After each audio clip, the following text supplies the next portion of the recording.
We got it.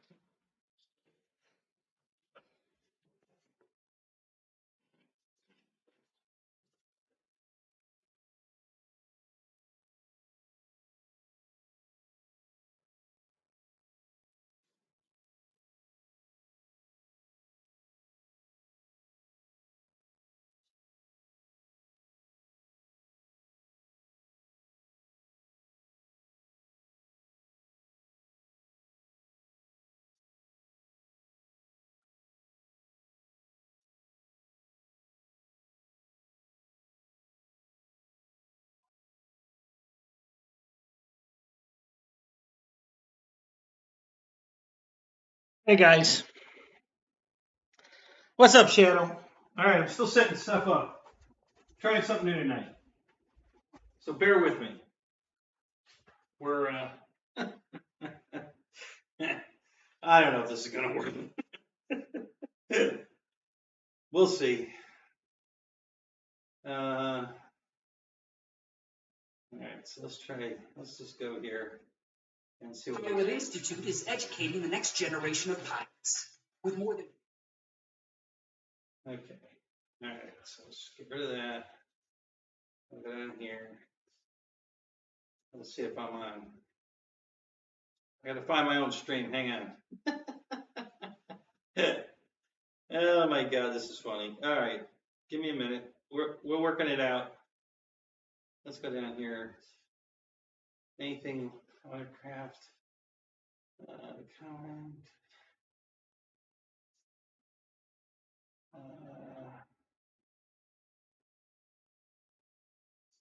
Okay.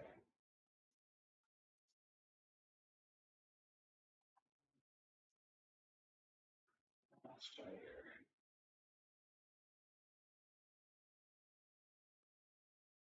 No, that's not working.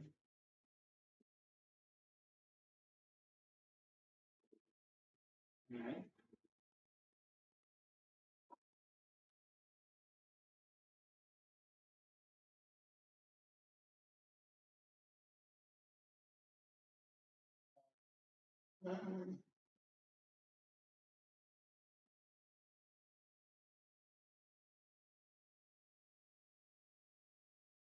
There we go.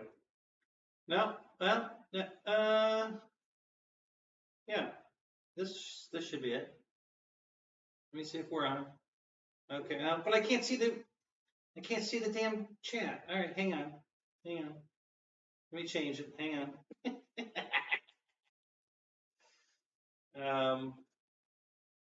Let me see if I can go to YouTube a different way. Can't read the chat. Let me try it this way.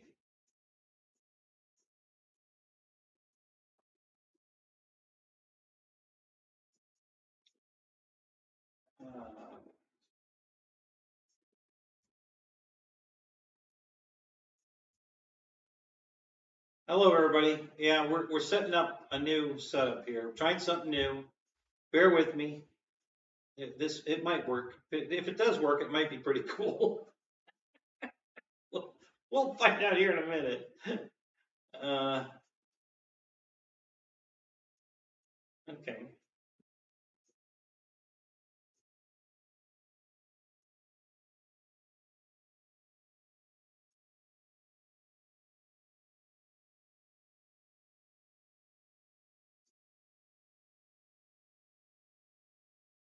Okay. Let's try that. And come on.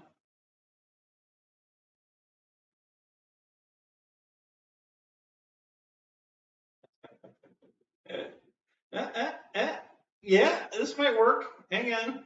This looks like it might work. Yeah. There I am. So if this plays like it would on, I'll have the chat window there, and I should be. Yeah, I think we're gonna get it here.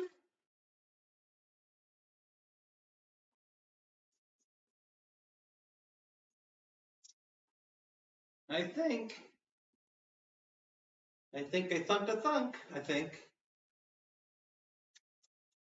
There it is. I got the chat.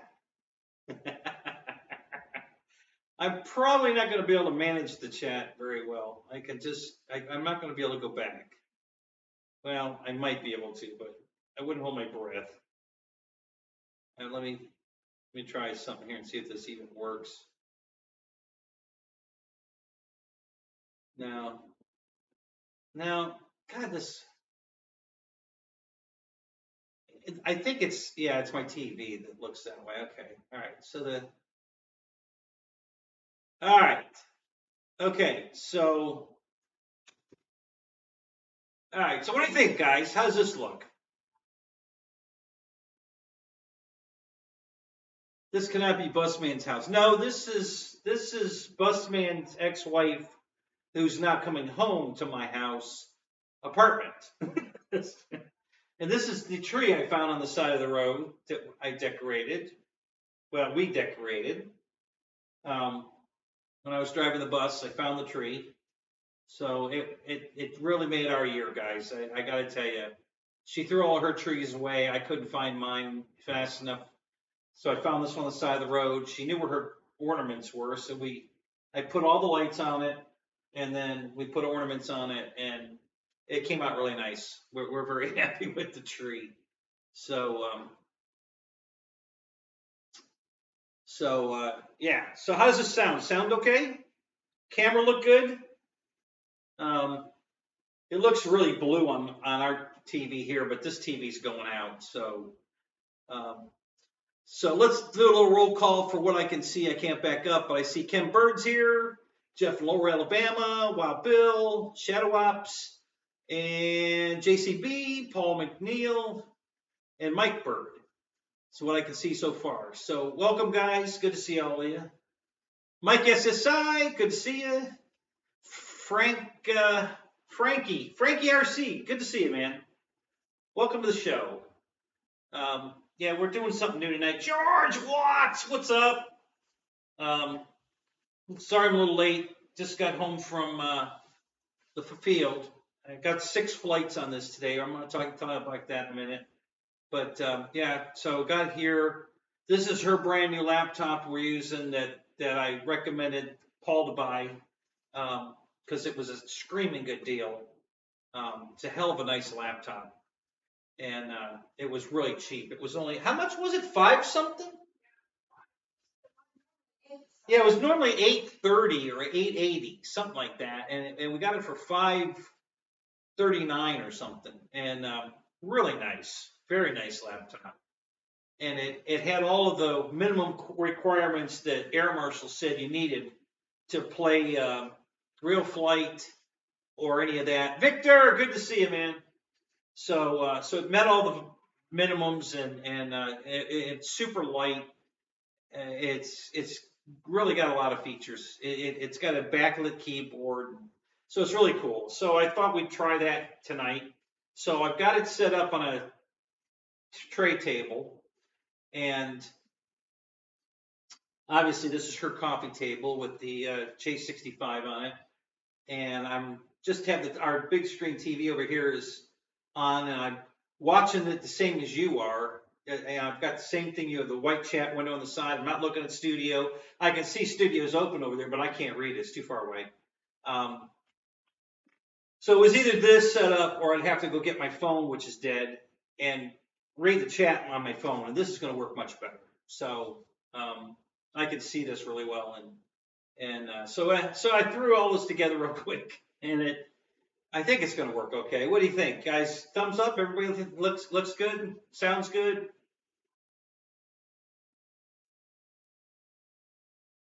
Ken Bird says this seems to be Motley Crue.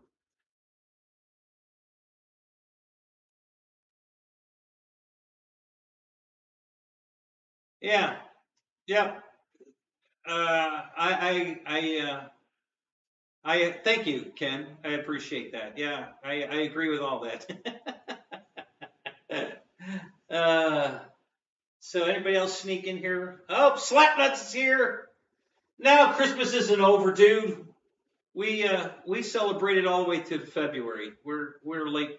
You know, Let me tell you a quick little story. And when I was growing up, my parents, we didn't put a tree up before Christmas. Santa brought the tree. So when my brother and I went to bed at night on Christmas Eve, we didn't have a tree up. We had decorations up, but there was no tree up. And the next morning when we came downstairs, there was a tree up with an HO train set running around it, all the presents under the tree, you know. So think about that for a minute, guys. How in the world, if you didn't believe in Santa Claus, how in the world could that happen overnight, right? We went to bed, no tree. Next day, full-blown tree, looked very similar to this, with a with the train running around, you know, everything was lit, and we come downstairs and there's a tree and the train and all these presents, and yeah. So that's how we celebrate. So we left the tree up till February because we didn't get it till Christmas Eve. You know, we didn't pre-do it, and then we did that for almost 10 years, I think. I think it was before. I don't think we stopped doing it till maybe I was 10 or 9. And that's what my parents did. You know, they had the neighbors come over and they would play cards and stuff until we went to sleep. And then it was full on, get the tree up, get all the lights on it, get all the decorations on it, put the train up. Yeah, it was pretty cool. So that's how I grew up. So Christmas goes late for me, not early. We celebrated, we kept the tree up till February. And it was originally, the first time they did it was with a real tree. And then later on, we bought, and I still have it, we bought a fake tree that was that looked real, and I still have that tree. It's a great tree, but it's a lot of work to put up compared to what you have today. You take it out of the box, you put it in the stand, and then all the branches just lay open, and there's your tree. You know, it was, you had to take, everything was numbered in little cardboard holders, and you had to start at the top and put the number 1s at the top, and then the 2s, 3s, and the bent wire, holes in a wooden post, and you stick the wire in the post, and it was quite a ordeal to put it together. Garrett, what's up? Good to see you, man. So that was my Christmas growing up, and it was pretty cool. Wild Billy, I agree. It was very cool. You know, when the other kids told me there's no such thing as Santa Claus, I'd tell them, "Oh, really? Well, you tell me how in the world you can get a tree and a train and all the presents all in one night. How could you do it?" And they started thinking like, "Well, maybe there is a Santa Claus."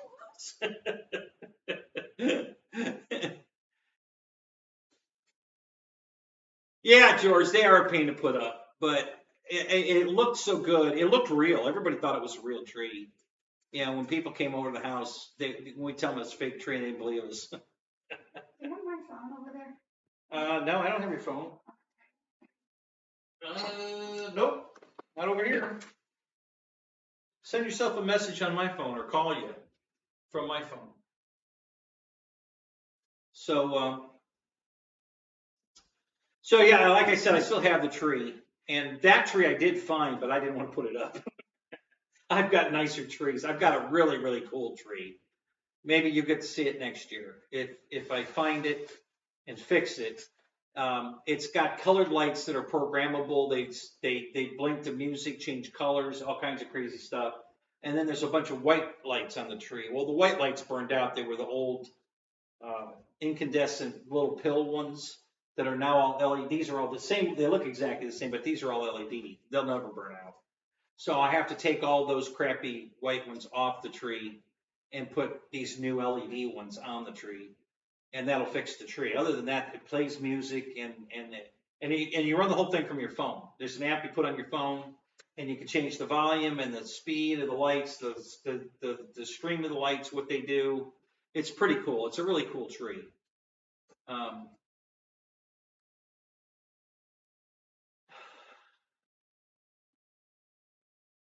It's not under your radio lyrics. No? Honey, go to my phone, call yourself. I don't know my number. You don't know your number. I'll bet if you just go into my contacts, you'll find yourself. Yeah. Yeah, no, it's yeah, I have yeah, like your ringtone. It's the ex calling. Yeah, he's the ex for a reason. Don't answer the phone because it's your ex.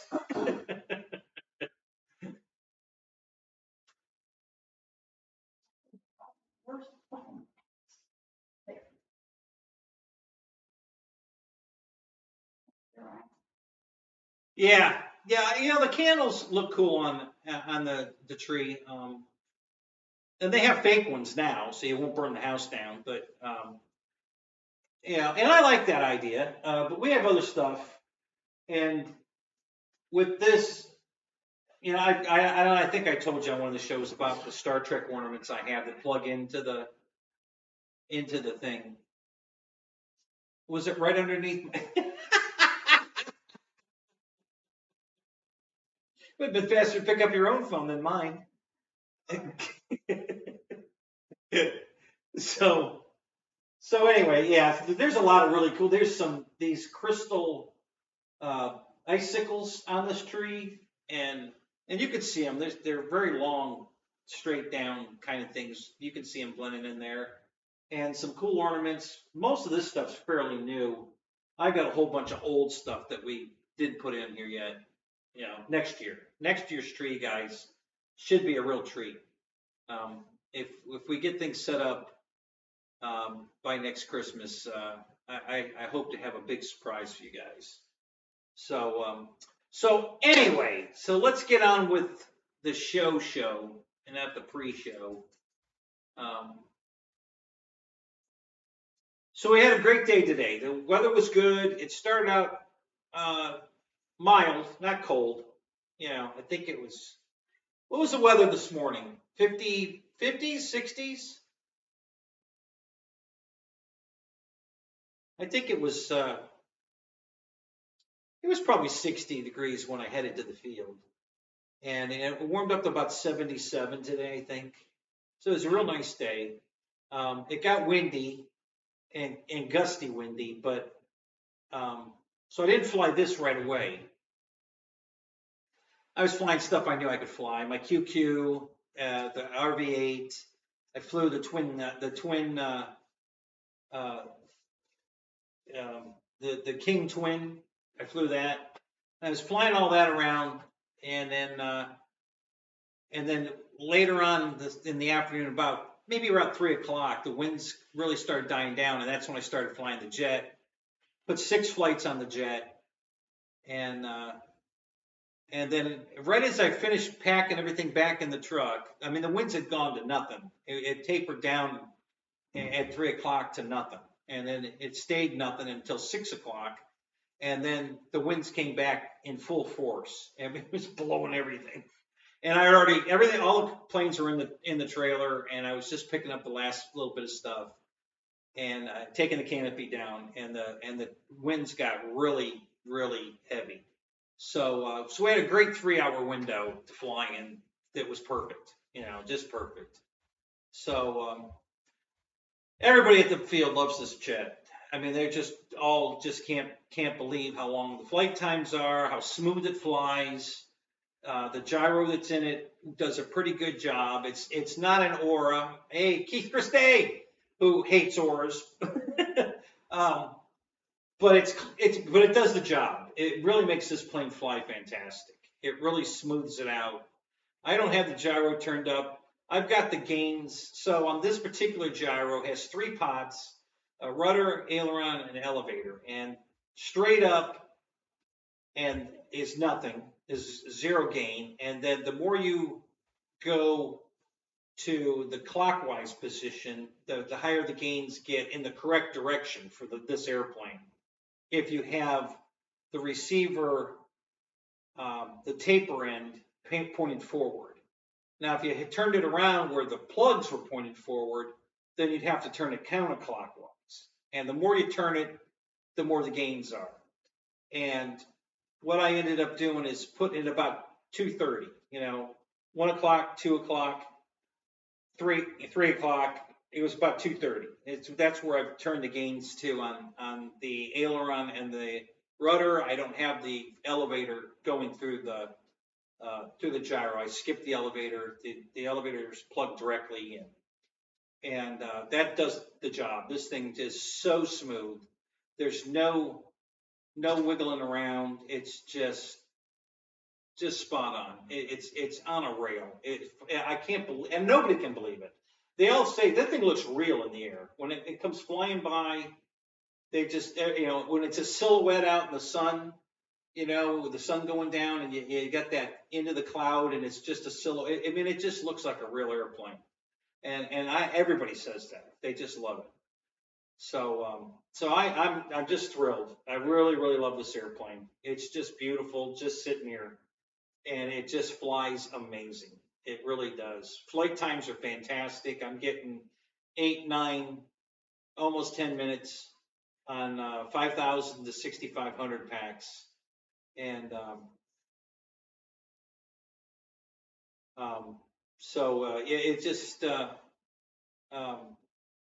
it just flies great. And in my last flight, I tried something even different, more different. I flew the entire flight with half flaps and just kind of did a very tight figure 8 at low speed, low altitude, just staying really close.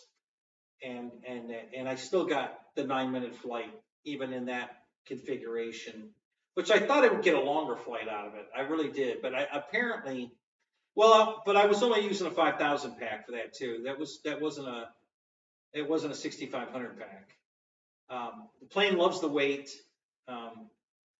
It needs the weight, honestly. The wing loading is so light that you need to put a heavy battery in it. So it actually liked the big 6,500 pack better. So gave me more flight time, and it made the plane fly even better. So it's super easy to land. You flare it, and it practically, you just hold the stick and it lands itself. It just flares out and touches down so gracefully. And if you keep the elevator back, it'll just do a wheelie down the runway for quite a while. And as it slows down, if you keep pulling back gently, you can keep that wheel in the air all the way until it just about stops. And it's so easy to do. If you get a little too aggressive, it'll actually take back off. So you want to just let it sit there, and then if the nose starts to go down and you want to keep that wheel in the air, you got to just ease it back a little bit, and it's fantastic. Robert, what's up? Good to see you, man.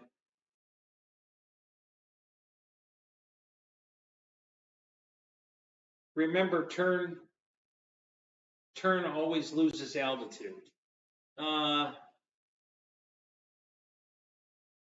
Well, not really. I mean, if you're mixing elevator with your turn, it won't lose altitude. But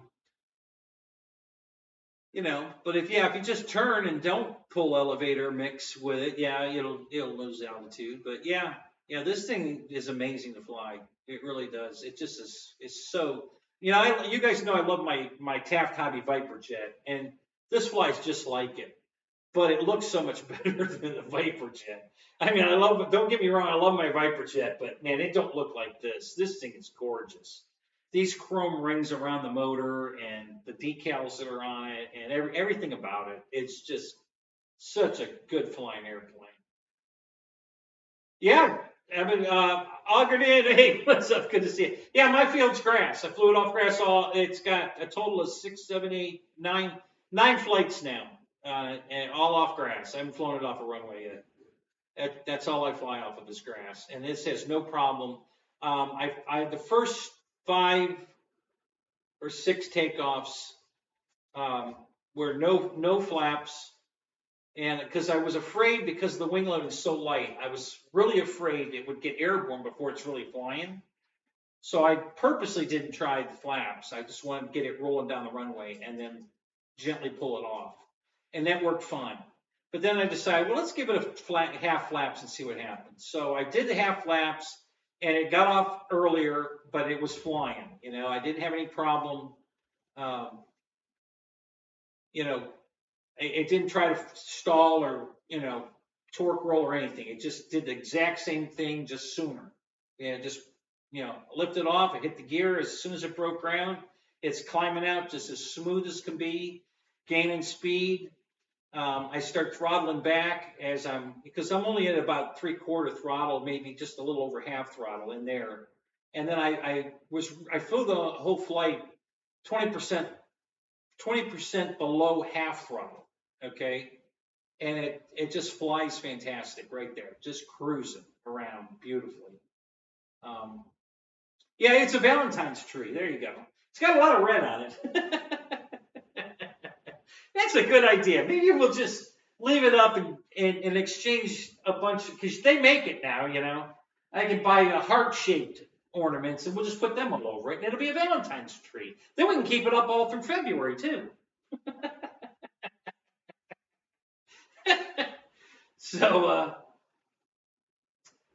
So Barry, good to see you, buddy. Welcome to the show.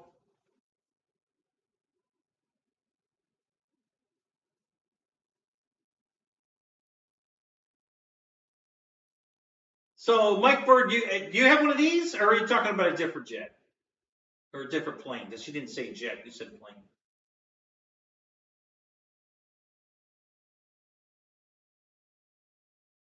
Let's see, who else? Anybody else sneak in here that I missed? I think I got everybody. Yeah. So anyway, super, super happy with this. I still don't have any video, guys. I'm sorry. I'm at the point now where I'm just going to go buy another camera mount tomorrow. Oh, an OMP Edge. Oh, there you go. Okay, cool. So Roach, what's up? Good to see you, man. Yeah, I think I'm just gonna go buy another camera mount tomorrow, and so that I can mount the camera and get back out to the field and do some video for you, because you guys just have to see this fly. I've watched so many different people fly this airplane, and some are so out of control. The thing is just wet, and there's, oh, it's such a smooth airplane, and it's doing this, and I'm like, what part of that is a smooth flight? I mean, I don't get it. What are you saying? You know, they're talking and they're saying how smooth it is, and it's all over the place. Yeah, they're dragging both wingtips on the landing because they can't keep it level, and you know, the only thing I can think, hey, Litz, what's up? The only thing I can think is they're not running gyro, or they've got the gauge way too high. I don't know what they're doing, or they're just oversticking it, but it doesn't do any. I've never scraped a wingtip yet. It comes in so smooth, and if it starts to roll a little bit, you just a slight correction back, and it just locks in, and just beautiful landings. Every one of them has been spot on perfect. Every landing so far. I mean, it just, because it keeps flying. You know, you just throttle back, but you keep it on, you keep the power on, and you just keep throttling back until it gets into a gentle descent, and you stop with the throttle, leave it right where it is, and just hold it there. And it actually gets into its own ground effect, which even cushions it more. So when it finally gets into get close to the ground, it gets into more ground effect, and then it just lands itself. I mean, it's amazing. No, Keith, I see, I'm not I mean, I have planes I can burn holes in the sky with, so it's not a question of getting bored with it. Now, I'll never get bored with it. You know, and it's pretty fast. I mean, if you want to crank it up, it ain't going to do, you know, drill bit rolls or anything. I did a couple loops today with it, and it handles that fine. It goes vertical pretty well. It would go vertical with a lot better with a lighter battery, a 5000, a 4500. It would go vertical much better than with the 6500. But you know, it's a trade-off. Then it floats too much. When you're trying to land it, it's real floaty. It kind of needs that weight to penetrate the wind and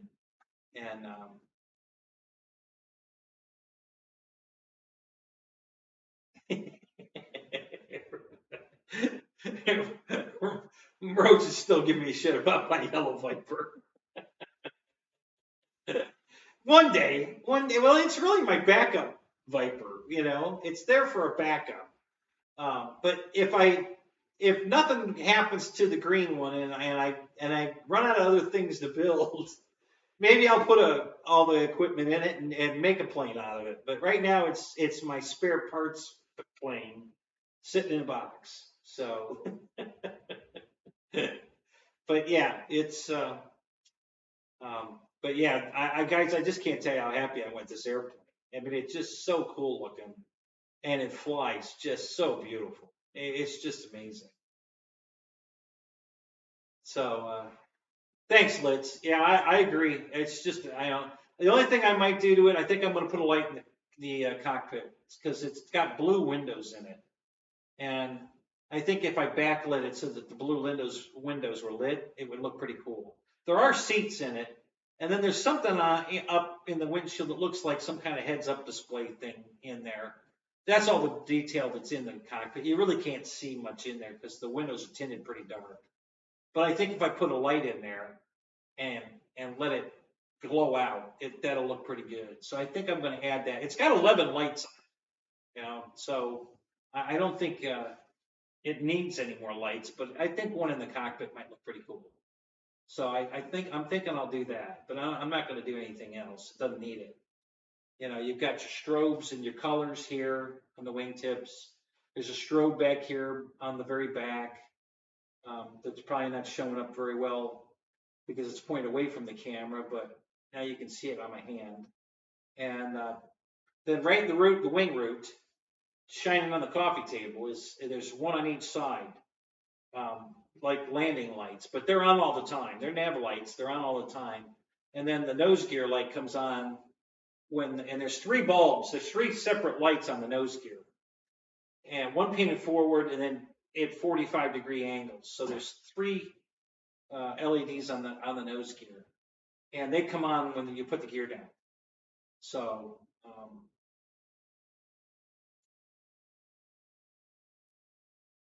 so the flight times with this have been anywhere 8 to 9.5 minutes have been the flight times. Yeah. What's the length of this? I think it's right about 6 foot long, and the wingspan is if you measure it straight down the wing, it's huge. But if you just go straight across, how much room it takes up without the winglets on it, it's about 1,700 millimeter because it fits in the trailer with both wingtips touching the boards, just almost touching the boards. And my 1,700 Mustang does the exact same thing. When it's straight in the trailer, the wingtips are just about touching the boards. So straight across, without the taper, just measuring straight across, it's 1,700 millimeters across. But if you measure the length of the wing, it's quite a bit longer because these wings are swept. So, Roy, what's up? Good to see you, buddy. Yeah, you're right. Yeah, Michael, you're right. This is not my house. This is the ex's apartment. I promise my house will look good like this once she gets moved back in and I finish cleaning it up. And the apartment that I'm going to build out in the garage is going to look good too. So I hope to have a pretty nice like this, backdrop for you guys. I have some really cool ideas for the back area that I'm going to implement too. So I'm going to try to really dress it up.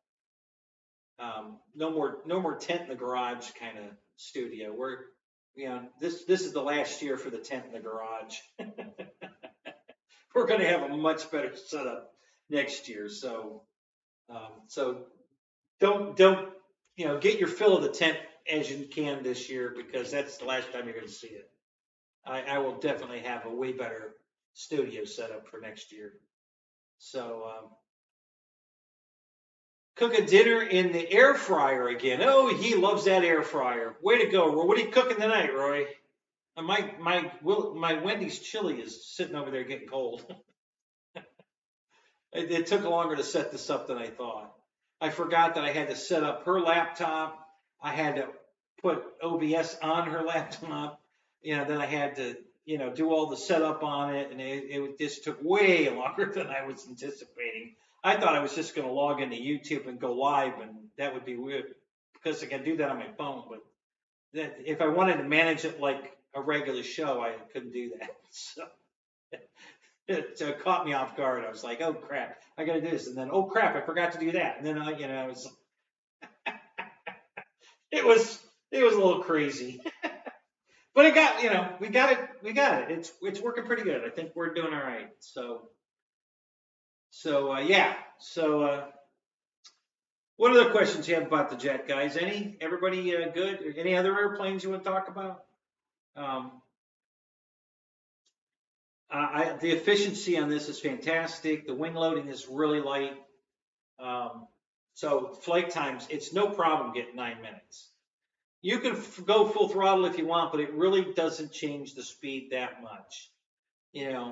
Less than half throttle, it's probably doing 70, and at wide open throttle level flight, it might hit 100.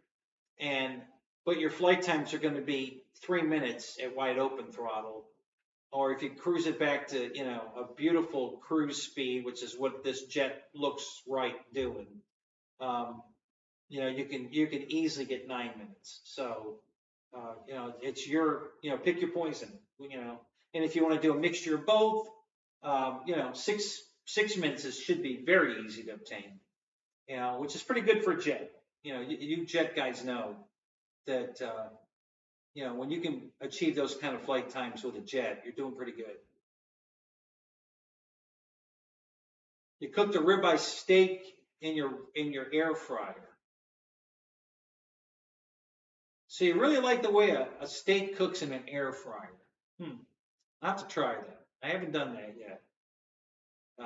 I cook all my steaks on the grill, unless I'm over here. But she has an air fryer, so we could try that. I haven't tried it yet, but we can try it. Oh God, here we go with the Harbor Freight airplanes again.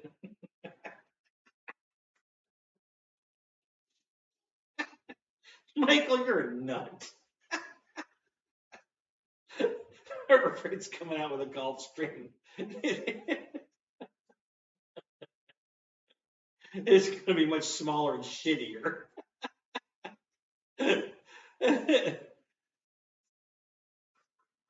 Yeah, Roach, I agree.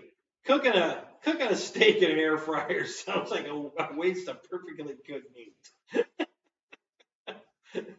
I don't know. Maybe I'm wrong, but this doesn't sound right. Yep, one battery. It's a single 6S. It's not a dual battery setup at all. Even though this thing is so damn big, you would think it would take 2 batteries, but no. One battery. Listen, it really looks big on camera because of the angle of it, but it really is that big, guys. It's huge. If I stand it on end, it's taller than me. If I put the nose on the floor, the tail is way higher than me, and the wingspan is going to come up to like my forehead. I mean, if I put the one wing on the floor and the other one, so it's a big airplane. Fred, what's up? Good to see you, buddy.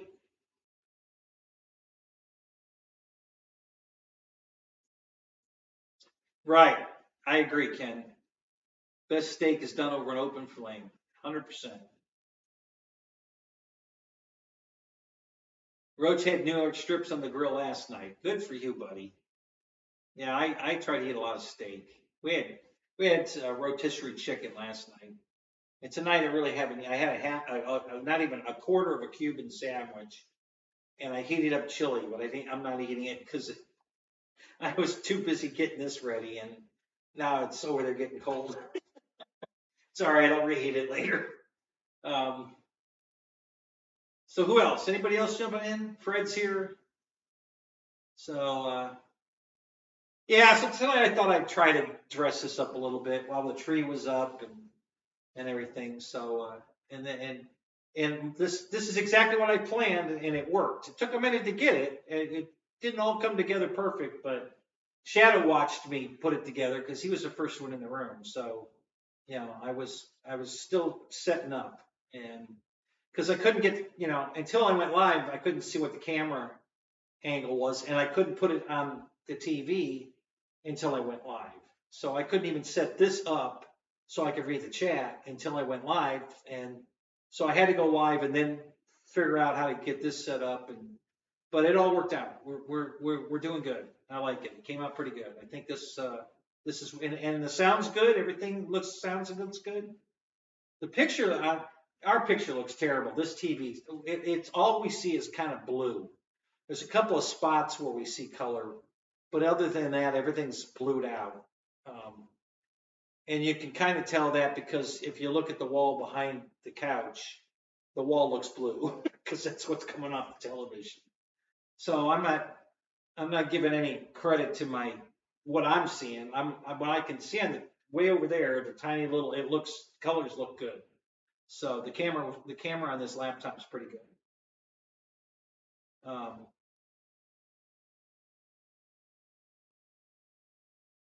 Just finished the flight test Goblin.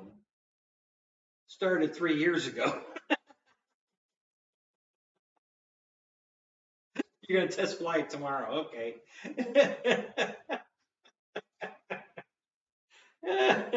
God, Michael, you're hilarious. Check 6, what's up? Put the chili in the air fryer. There you go.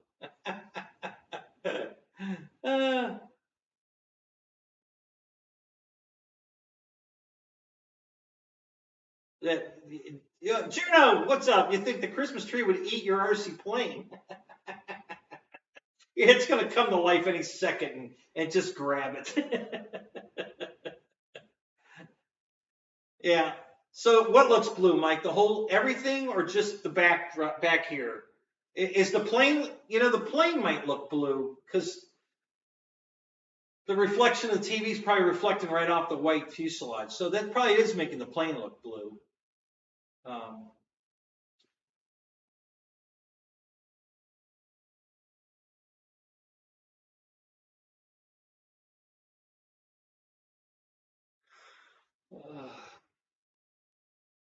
What's up, Randy? How you doing, man? Rando Vision in the house. Do I have pants on? Yeah, I got pants on. If not, I'm leaving. Well, in that case, I'm going to take them off. Just for you, Randy. But the plane and behind me, yeah. That explains because like I said, the screen's mostly blue. Because the color gun, I guess we lost. I don't know if it's the red gun we lost or the green gun, but the blue gun's dominating the other two colors. So but except for there's a spot right here in the Christmas tree that looks good because that spot has all the little LED pixels are working there. So we've got one little spot where the color's perfect, and the rest of the screens looks pretty bad.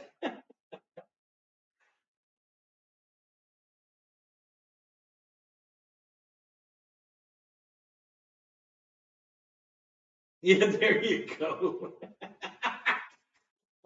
Thanks, Spence. I appreciate that. Yeah. There's enough roof on the shed that you won't see the tool anyway.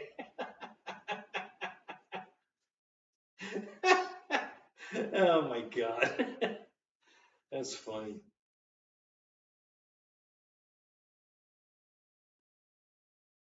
So Spence, did you fly today? And if you did, what did you fly?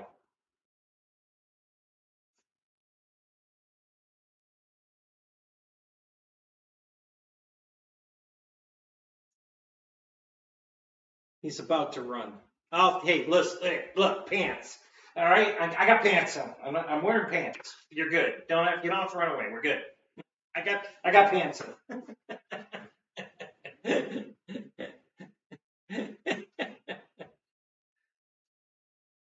The Viper 90, okay, yeah. Yeah, Roy, I agree. I think this jet looks good. I'm telling you, it's my new favorite. Micah, what's up? Good to see you, buddy. This is definitely my new favorite jet. You know, I'm crazy about this thing. I love everything about it. I love the looks of it. I love the way it flies. I love the battery bay. It's simple to put a battery in it. I love the battery hatch. Um, the only thing, like I said, and I don't think I've even finished editing that video yet, but if the only critique I have at all, and it's nothing, but I wish they hadn't made these damn chrome rings two-piece because there's a seam in it. And you don't really see it. It's not that big a deal at all. But if it wasn't for that seam in those chrome rings, this would be perfect. It's the perfect airplane. I wouldn't change nothing. You know, and like I said, you can't even see those seams. They're so, if I didn't point them out to you, you'd never see them. But that's my only critique of the airplane. Everything else is perfect. I absolutely love everything they did on this airplane. I wouldn't change a damn thing. It's just beautiful. And it flies amazing. So I just, you know, I can't say another bad thing about it. I had to find something wrong with it. That's it. Just those seams in the chrome rings. That's the only thing I've got. You know, other than that, I wouldn't change a damn thing. I love the 9-pin connectors that put everything together. There's no plug-in. You have to plug the 3 servo wires in from the tail when you glue the tail to the front. And that's it. You know, after that, everything just plugs in when you assemble it. And they're all 9-pin connectors, and they just plug together, and that's perfect. What do you got? Good weather, Michael, or bad weather?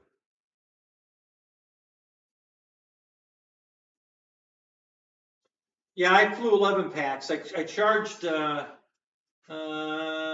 think there were 5 left, so I charged 16 packs, and I got 11 of them in before I gave it up. And I was gonna just, you know, I could have flown the rest of them in my 2 night flight planes because there were 2 6-cell packs left over and 3 3-cell packs. So I could have flown the QQ and the RV8 in the dark for 5 more flights. And but I was the only one. Everybody left. I was the only one there. Like I don't want to fly by myself. Screw it. So.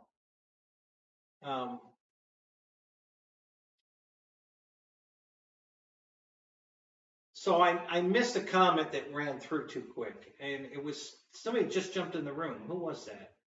Eddie K RC, what's up? Somebody else, I think. Oh, Wayne, that's who it was. Yeah, Wayne jumped in the room. Wayne, if you said something you need to repeat. If you want me to answer it or whatever, otherwise forget it. I don't know if you were just saying hi or I missed it. I saw it and it ran off the screen before I finished reading it. So yeah. So if it was something you want me to answer, Wayne, ask it again. Otherwise, no, don't worry about it. Let's see.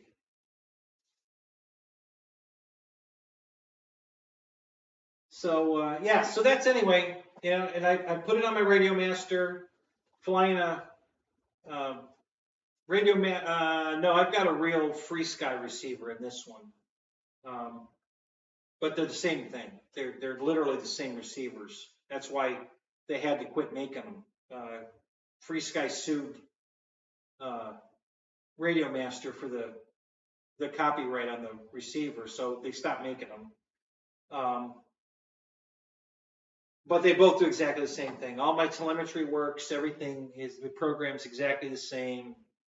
The Radio Master receivers work every bit as good as the FreeSky ones. I have no problem with them. So yeah, I've got full telemetry on this plane. If I wanted, I can plug the GPS and get speeds, you know, on the fly as we're flying.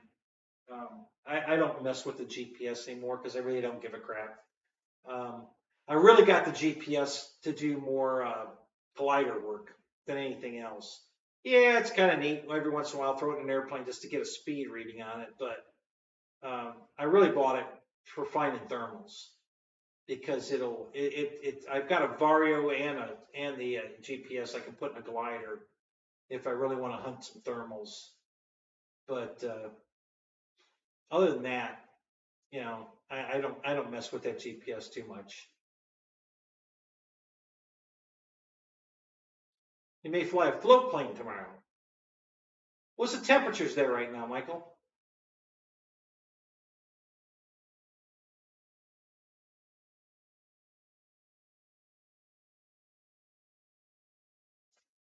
So, Mike Bird, you got a OMP Edge, did you? Good for you. I saw that plane. I forget where I saw it.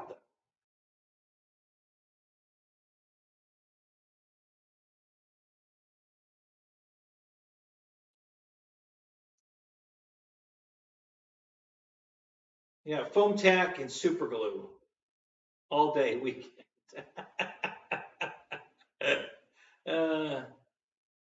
About 55 tomorrow? Oh, okay. You got a lot of snow on the ground or no?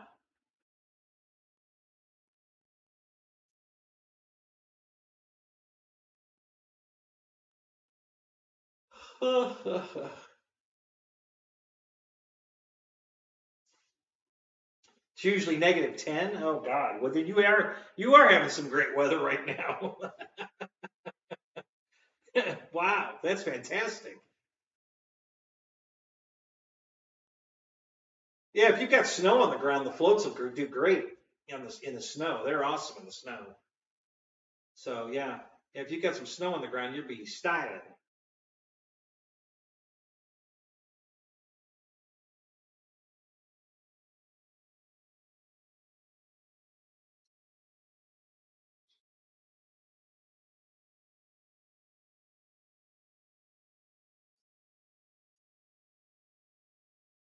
So I probably didn't need to do it. The gyro came with its own double back tape, 3M, good stuff. The floor of the battery bay is painted, but I went ahead and mixed up a little 5-minute epoxy and spread it just in the center there where I was going to glue tape the gyro down. So I just put a very thin coat of some 5-minute epoxy there, and it self levels when it's on flat ground like that. So it all just laid out perfectly smooth and dried, and then I taped the gyro right to that, right next to the wire plugs for the nacelles, and it's not exactly in the center of the fuselage, but it's really, really close. There's a hole in the floor right there that I butted up right against that hole. The hole just slightly touches the center line, so I had to move the gyro over just a little bit, but that was way close enough. The gyro was working fantastic. The plane does great. It really flies great. So that was just a little overkill. I'm sure the painted floor, the way it came, was good enough to tape it right to it. Just OCDing a little bit. I decided to put another coat of epoxy down just to make sure. Because the last thing you want is a gyro to come loose in flight. Boy, I tell you, that'll get your blood running. Well, that thing's bouncing around inside the airplane. The airplane's trying to correct, and it's wow. Hopefully you have a way of turning it off, because man, you'll have a fight like trying to land a shark. You'll have a fight on your hands. Matt M, what's up? Hey, good to see you, Matt.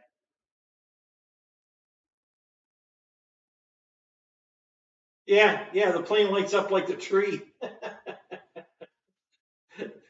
We got a red and green, so we're Christmassy. White, yep, just like the tree. So yep, yeah, red one on the bottom too. You can see that flasher in the glass of the table. That's on the bottom, right between the landing gear. So that you got that flasher down there. There's this big flasher in the back here that really shows up nice. That's pretty cool. And then there's strobes on the wings here. On each wingtip, you can see next to the nav lights, and these nav lights are bright. So, yeah, yeah. So I love the lights. They look great.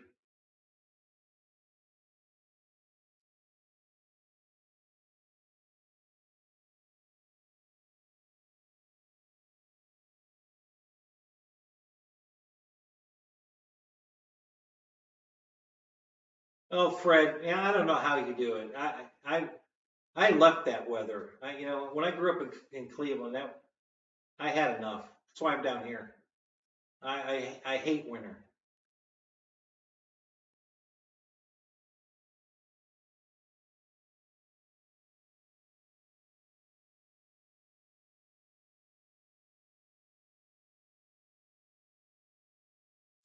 So this plane was on sale. Technically, it still is, but they're out of stock. Banana Hobbies has it on sale for $4.99. It's normally $6.39. No, $6.29. So it's normally $6.29, but it's on sale for $4.99. Banana Hobbies is out of stock. Now, Bitco Hobbies has them in stock, but they want a little bit more. They want $5.50 now. So if you guys, hey, if you've got an in with Ryan, get a hold of them and say, hey, can you match Banana Hobbies price? You know, they have them in stock. Ryan does at Bitco, but they want a little more for it. So, but if you want one, now you can get it there, and if you want to wait till Banana gets them back in stock, and if they keep the price at $4.99, and they might, because honestly, maybe they weren't, you know, they had them way before they put them on sale, and maybe they weren't selling very well. They sold out though when they made it $4.99. They sold them all. So, you know, if they get more in, maybe they'll, you know, put the price at $4.99 and see if they can sell them all again.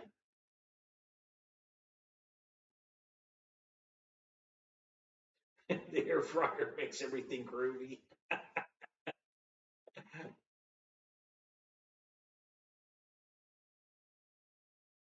You got a zip tie around your gyro, it's not moving. Well, there you go.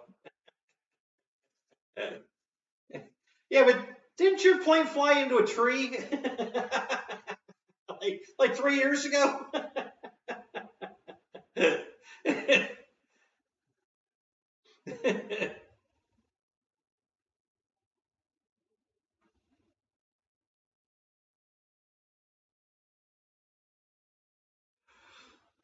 Yeah, they probably figure if you're buying an RV, you're a modeler and you know how to put it together, so you don't get a manual with it. They just figure you're gonna, because you got to model everything. You know, it's not like you just buy stuff and put it in. You got to make it work.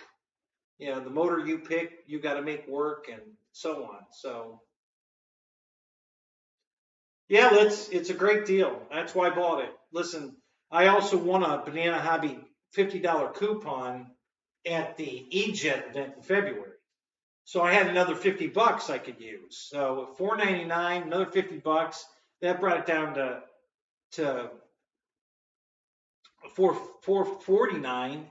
And then I had, I think, $30 in my from you guys donations in my PayPal account from Super Chats. Got another $30 off. So it was, I don't know, it was shipped to my door for $419. That's how much I ended up paying for the airport.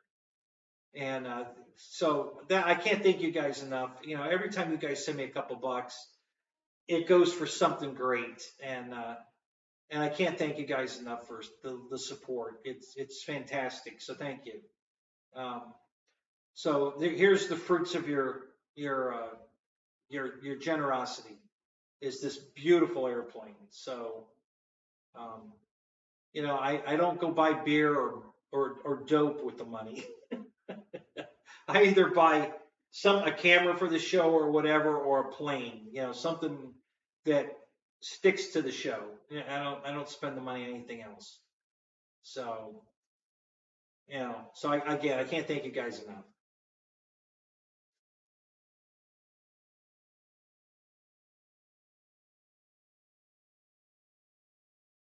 Yeah, exactly, Fred. With 3, you could have got free shipping. You know, what we thinking?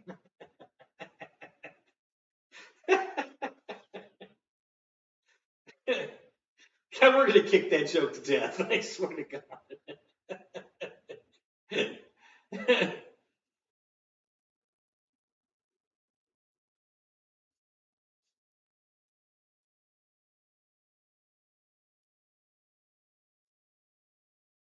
Yeah, there wasn't no tax. Banana didn't charge me tax, um, and it was free shipping. So it was $4.19 total. I didn't pay tax or shipping from Banana. So you know, I don't know what the story is with that. Why, you know, like Horizon is adamant about charging the tax, but other companies don't charge it. So I really don't know the whole ins and outs of that. But yeah, Banana didn't charge me any shipping or tax. So it was a flat $419. So, you know, so that was great. Very, very super, you know, and I would say this plane's worth the $419.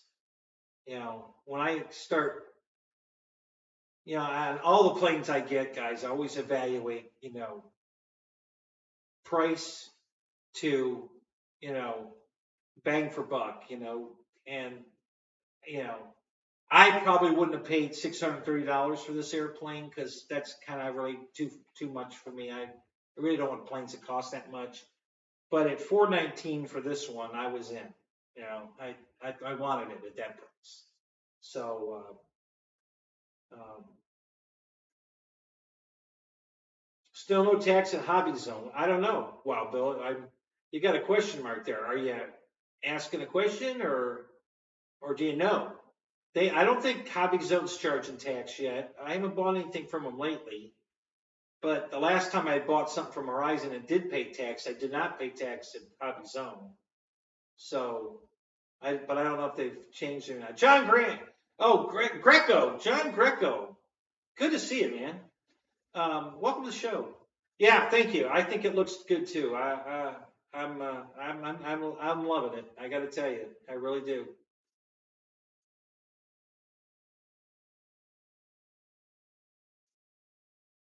Yeah, yeah. No, Michael. I've never been to the villages. I mean, I kind of was once. I went to a guy's house at the villages for an Oldsmobile car meet. Okay. But as far as like going to the bars and the restaurants and all, I've never been to the villages. I went to this guy's house and they were holding a car show in the villages that day.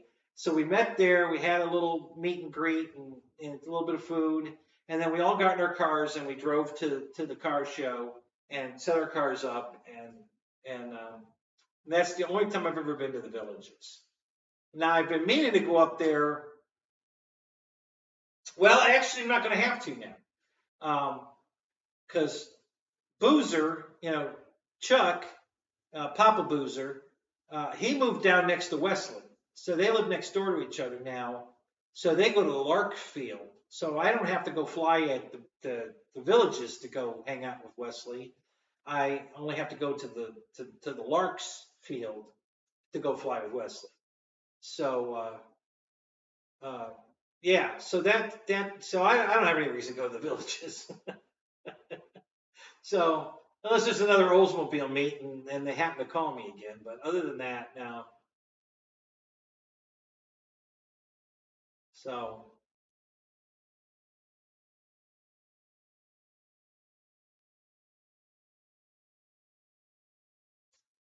yeah, JCB, I know that's kind of the you know that's where everybody is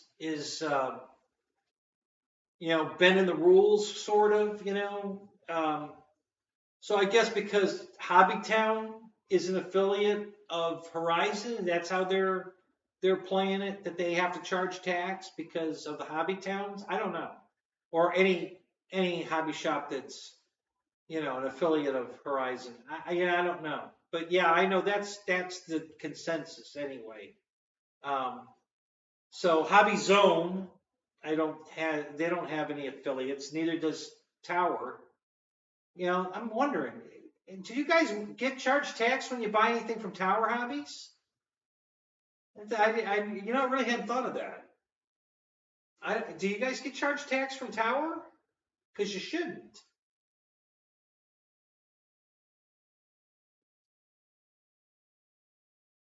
Yeah, that's a good point. Huh.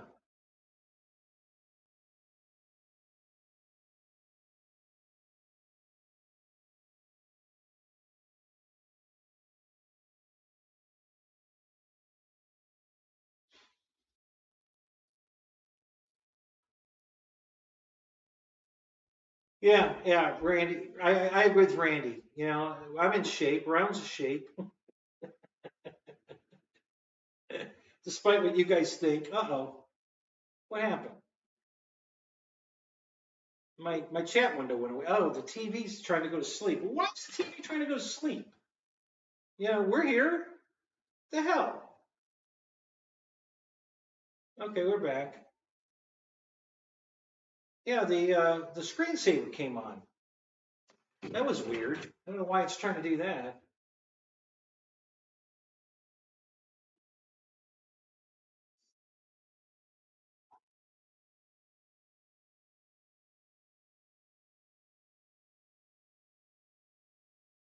Well, Bill, really? Yeah, yeah, I know. I am too. They came up with a new law, guys, for CDL drivers. I don't know if you knew this or not, but now you have to do a sleep apnea test if you're overweight. They measure your neck size and your weight, and I don't know what the numbers are, but I'm trying to lose more weight. I've been losing weight. Uh, and I just because I don't want to. If the next, I don't have to go in for another physical until May or June, I think, because my medical card's good till then. But if I do, I don't want to have to do a sleep apnea test. So I'm going to lose the weight by then, so that I don't have to do the sleep apnea. You know, it's kind of a mandatory thing if you're over a certain weight plus neck size. I don't know what those numbers are. So, but I'm going to make sure I'm under them, so I don't have to go through that.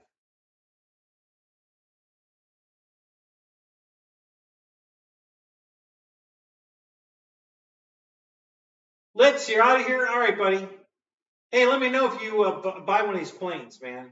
Keep me posted. I just like hearing from you guys when you score something. So, you know, I do care. I really do.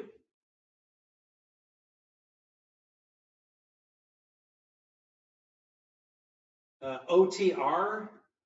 What's OTR, Wild Bill? Craig Beeman, what's up? Good to see you, buddy.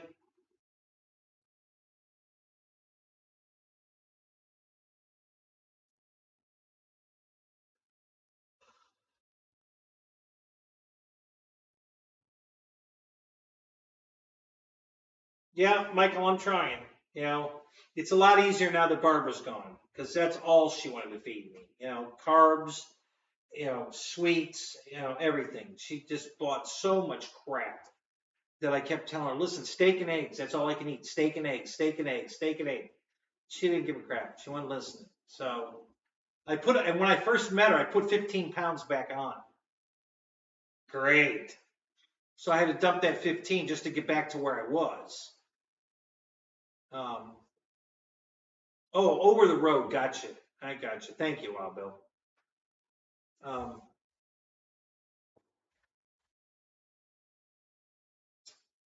so yeah, yeah. So yeah, I'm trying. Yeah, and I have no problem eating meat, guys.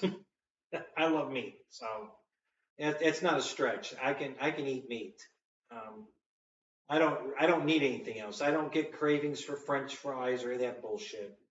You know, sometimes I eat them when if I stop at Wendy's and get a 4 for $4, it's a small sampling of fries, and I know you're not shouldn't eat them, but you got to eat, and it's cheap, $4. So so I do cheat once in a while, but man, if I go to Wendy's once every 2 months, it's a lot. Yeah, we just normally don't go. You know, I never eat anywhere else. Forget McDonald's, never. Burger King, never. You know, they're too expensive. So, hey, Ash, wait, welcome back. Good to see you.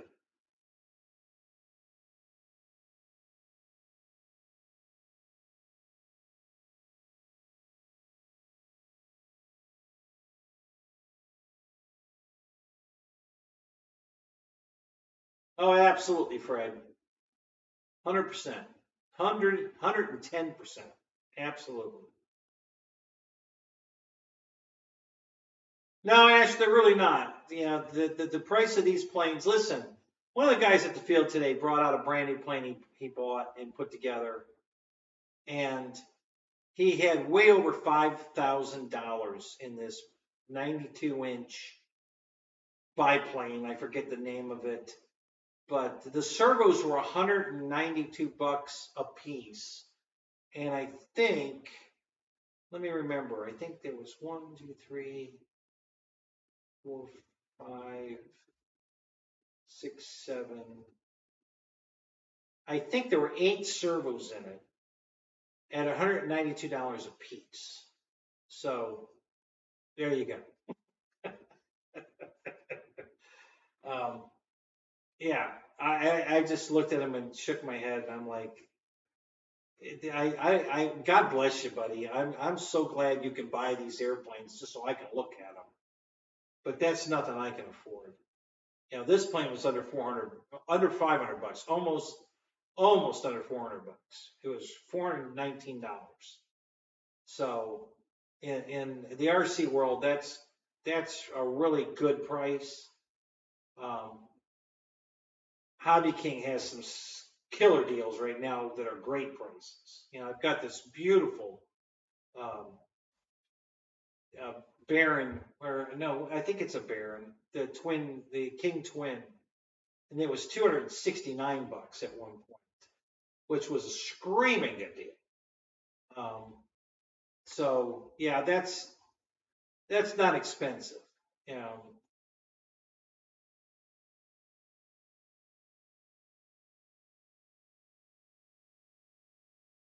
Oh, you went for a ride in a helicopter, Ash? Really?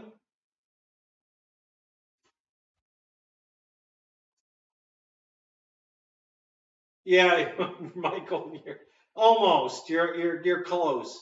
Close enough that I'd rather buy this than the UMX F14 for sure. Yes. You know, that's how close those prices are. That there's no way I would spend $300 for the F14 when that little piece of crap when I can have this for $419.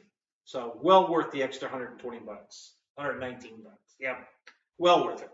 So, and even without the extra discount, it would be $200 and still well worth the extra $200 for sure.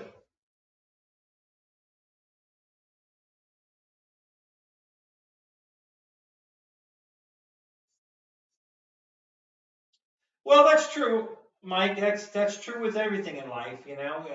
Listen, I don't have $5 to blow on that beautiful biplane that Jimmy had at the field today. So yeah, we all have our relative amount of money we can, you know. So yeah, but I get it, you know, and so this is my price range. You know, Jimmy has $5,000 airplanes because that's his price range. But that's why I like the $200, $250 planes from Hobby King right now, because those are well in my price range and they're good airplanes. So far, I'm very happy with everything I got there. So, no, Jeff, I haven't flown the AL-37 in a while, but we were just talking about it today because Jimmy, my buddy, does vinyl work just like calligraphic. So I told him today I want him to do the decals I want to put on my AL-37 because I've decided what I'm going to do with it. And he said he can't wait. You know, he loves doing this stuff. It's a labor of love. So he does it professionally for a living, but he wraps big RVs, you know, motorhomes, stuff like that. He does wraps on everything. and he does the stencil work on these models for fun. And yeah, he got excited. He really wants to do my graphic work for the for my AL37. So I'm going to get started on that. I'm going to send him some pictures of what I'm mimicking and the size, with a tape next to it, and then he can scale it up to the size I need for the AL37. So I'm going to get that painted and finished so we can get that back out flying too, because that's a really good flyer too. Not quite as good as this one, but close. It's a little more temperamental about weight. I put the 6500 pack in it, and it didn't like that. 5000 pack, no problem. They loved that. Flew fine with that. But when I came into land with the 6500 in it, it was not a great landing. It started to stop flying. I guess I slowed it down too much. So I pretty much stick to the 5000 packs in the AL37. The 6500 it didn't care for. It flew fine while you were flying. It was the landing that kind of went, kind of, it slowed down, and then it got kind of wonky. And yeah, so I think we'll stay away from that. Who knows? I only got to fly the plane a couple times before I put it away. But yeah, I'm gonna get it back out. I'm gonna get it painted and get the decals from Jimmy, and we're gonna do it up. So stand by for that, Jeff. Yeah, it's coming soon now.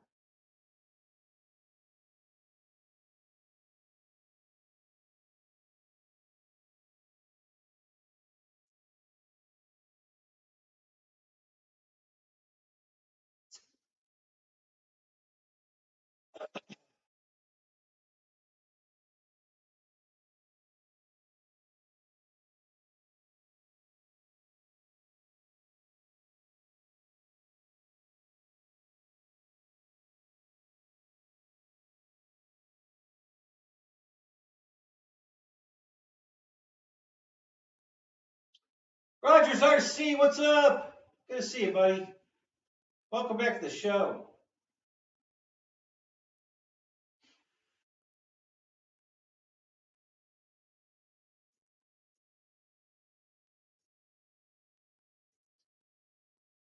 So let's see, what else? Anything else exciting going on I can share with you guys?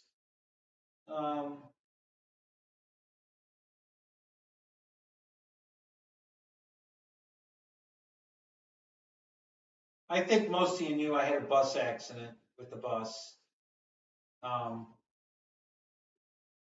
Turns out I've got something wrong with me.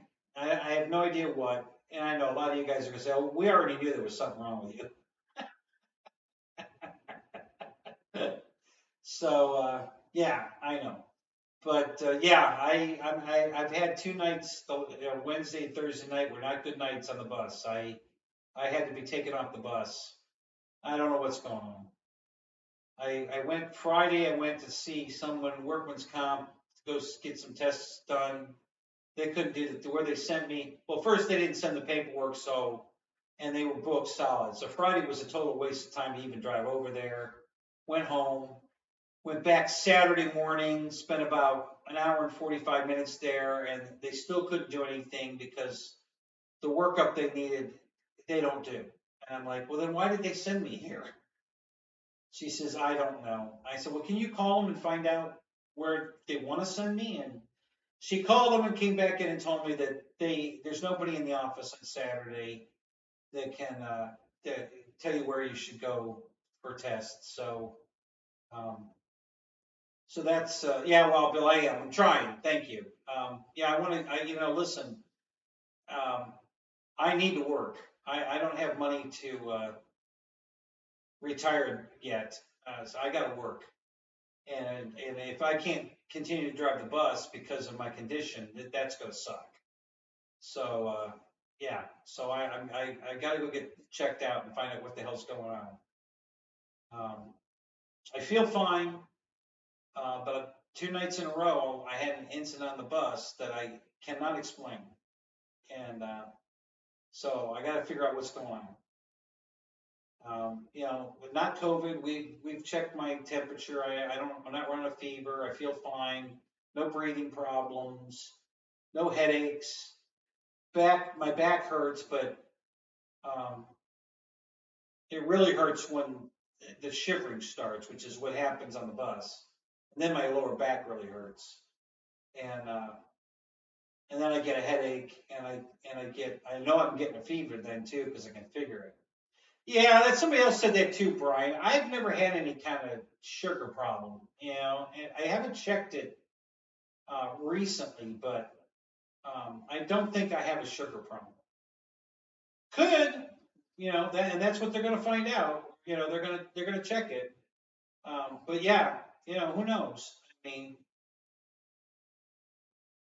hey, babe, do you have can we check my sugar? Do you have that? No? Okay. My ex had diabetes, mild, and so she had gotten one of those checkers. But when she lost all her weight, it went away, so she doesn't need it anymore. And maybe, listen, it's possible. Brian, you might be right, man, and you're not the first person to say that. But if it is, it's brand new because I've never had a sugar problem before. So, yeah, cheeseburger. Yeah, I never eat cheeseburgers. Most of the time, what I eat, guys, is if I'm driving the bus, I usually try to get one of those wraps from Walmart. Like a turkey wrapped in a tortilla type thing. It's got some. I think it's got some spinach in it, and like onion or something. But it's pretty healthy, and it's meat. And that's pretty much all I eat. So yeah, Mike, thank you. I am. I'm. That's why I went Friday and Saturday, and they told me to wait till Monday to talk to Workman's Comp to see where they want to send me next. So.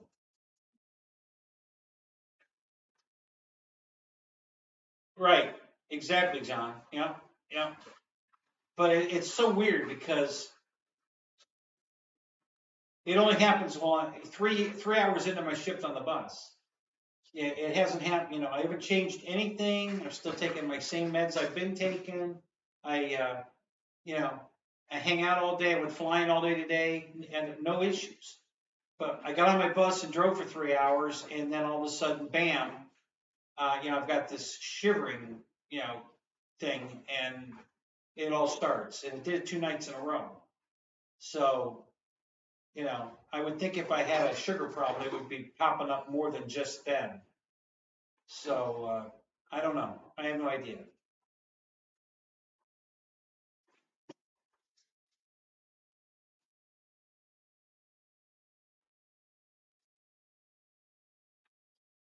Yeah, that's good advice, Wild Bill. Absolutely. I agree.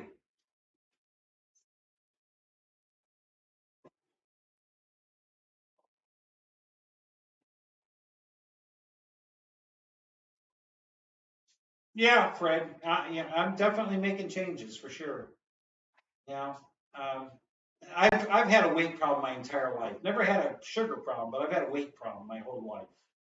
I have a thyroid disorder. We're trying to get that under control, and that can definitely affect your weight. So I'm on some thyroid medicine that I was supposed to go get checked, and something happened. I forget, something serious happened at work or something, and I couldn't go, and I haven't had a chance to reschedule it. So after we get past this round of whatever they're going to do to check me out, I'm going to get back to my regular doctor, and we'll do that thyroid test, and then move forward from there. Might be still at the house, What's that? the diabetes check thing. I think one of the little drawers. Yeah, there, I thought you had one here though. You didn't bring it with you? Okay, well, I know where it is at the house.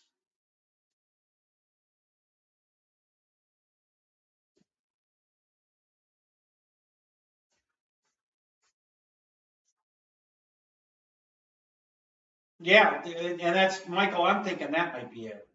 I'm thinking it might be some kind of nerve thing that happened in the wreck, that my adrenaline at the time, prevented it from showing up. But, 5 days later, when they were adrenaline wore off, it showed up. I don't know. Again, when I'm not on the bus, I'm fine. I've been out working in the yard a little bit. I've been keeping it cool. I've been really taking it easy just because. But yeah, I haven't had an episode since I got off the bus Thursday. Friday was fine all day, Saturday, Sunday today. Yeah, no problems. So, I don't know. I would think if I was having a sugar issue, it would pop up again, and it hasn't. So, but I'm sure they're gonna check that. So,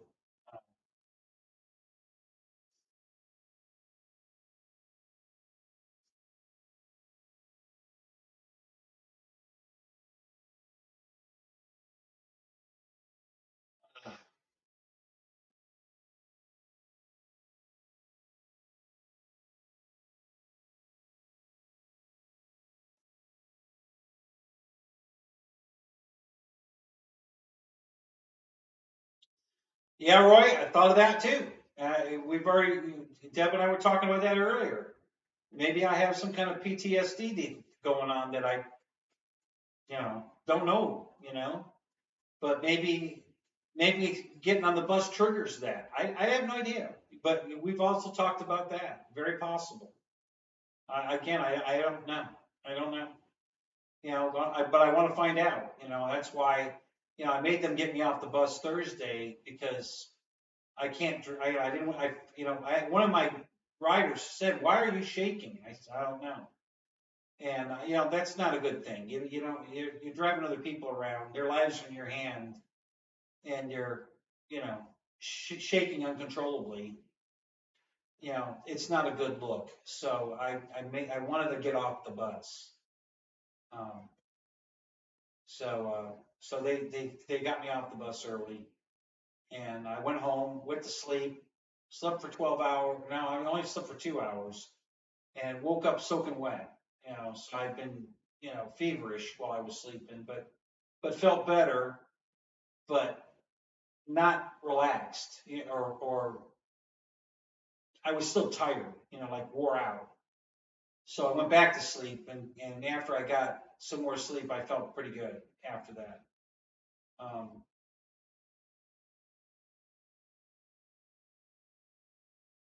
Yeah, Randy, there's always that too. You never know. You just never know. I'm sure they'll check for that too.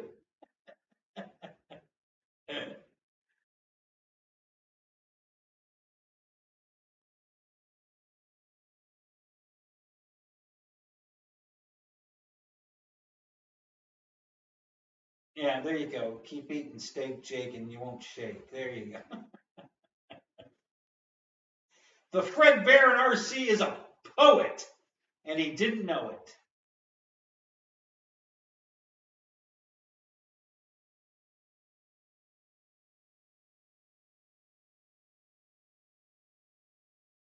So you were in a previous life, huh?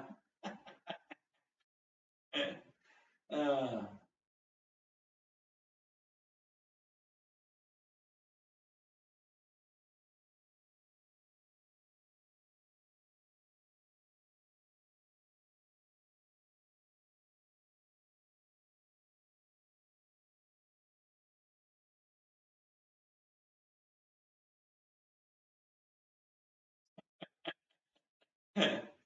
yeah, Mike. Okay.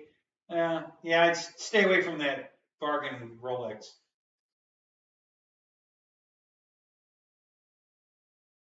You're calling Dr. Phil? Yeah, no, he's not a doctor. Yeah, yeah, check six, you're right. There's a song in there somewhere.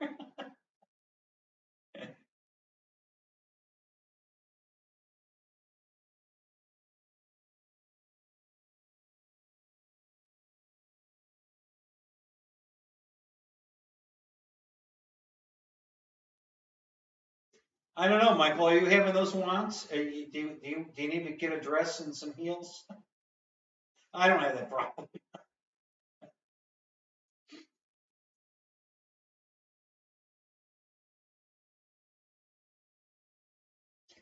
Yeah, I don't think I'd buy a fake one either. At least not that kind of money.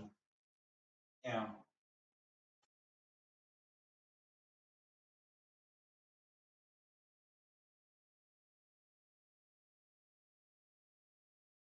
Right, so what's up? Good to see you, buddy.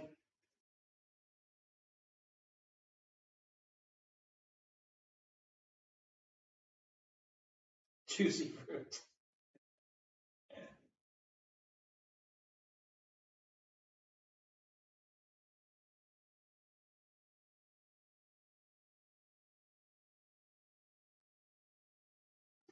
Yeah, Roy, I'm not thinking about it on the bus at all. It wasn't, I didn't think at the time it happened that it was that traumatic. You know, the way that the hit me, um, it was it wasn't like a impact stop kind of hit. It was just a rapid deceleration hit for me. You know, I was sitting in the seat and the bus came to a stop. You know, it was a quick stop. I mean, but it was a smooth deceleration. It wasn't a stop. You know, I didn't get a jolt where I got whiplash or anything like that.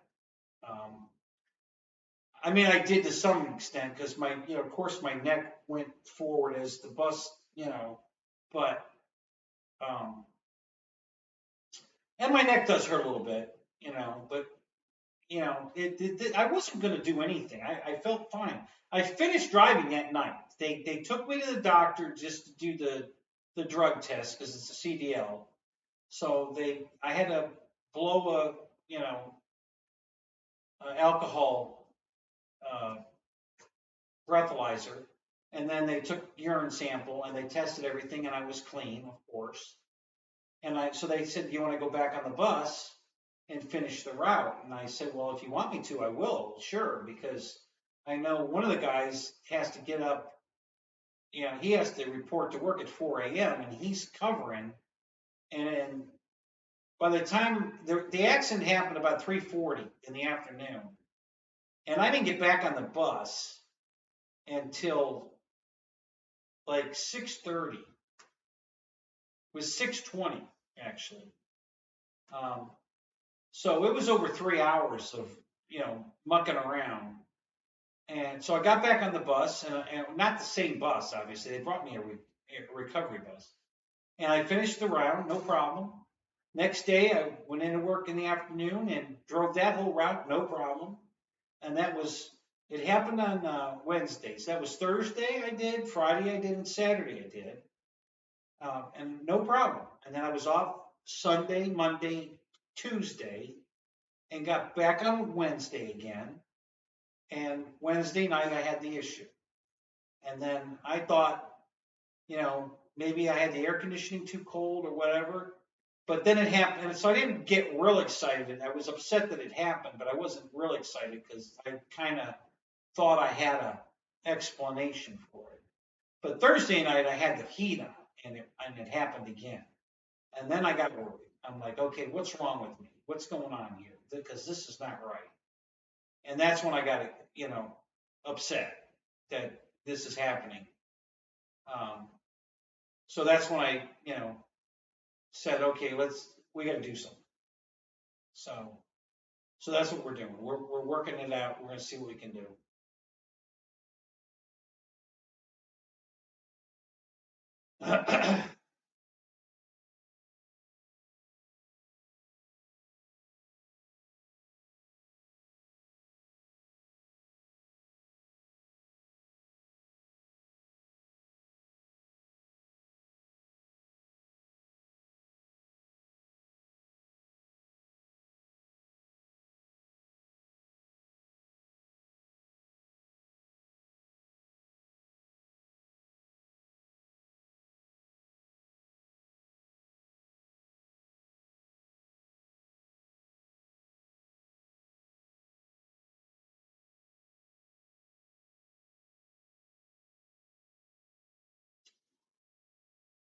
Victor, you were in before, weren't you? Did you like, pop in and pop out and pop back in?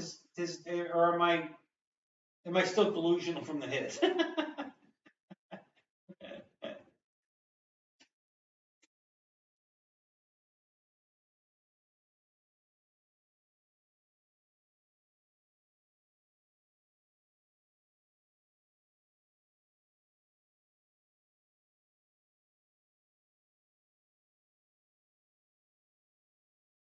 Oh, I don't know, Roy. Yeah, I don't know.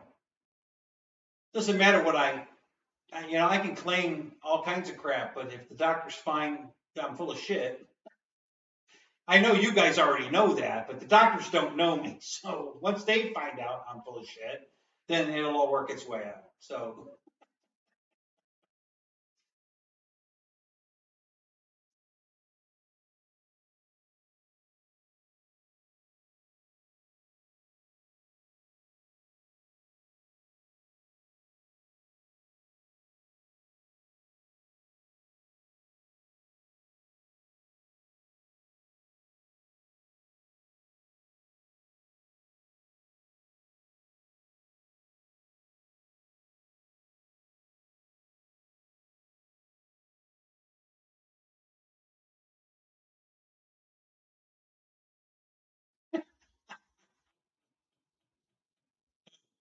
that's funny, check six. Do you know? Hey, do you know Ash personally? Is this somebody you know?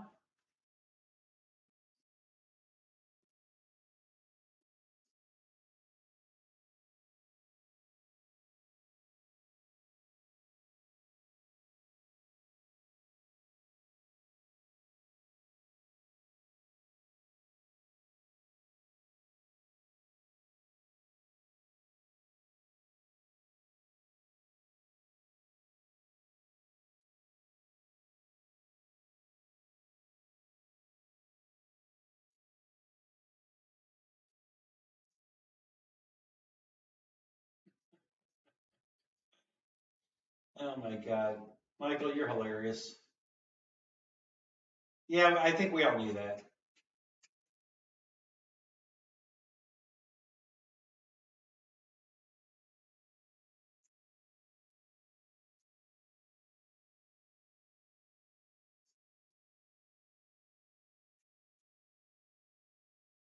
What?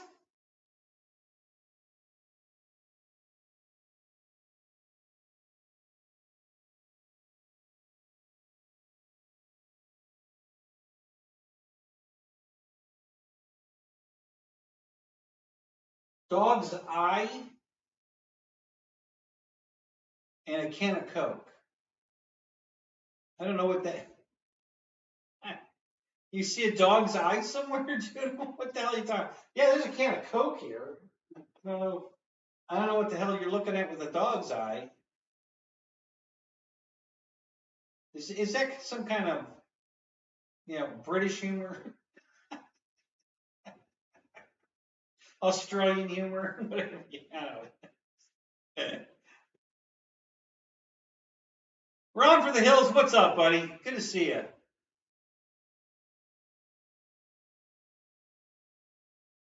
Well, we see. I did lay it on the coffee table. There it is. You should have been earlier. Yeah, you could have seen it. You snooze, you lose, buddy.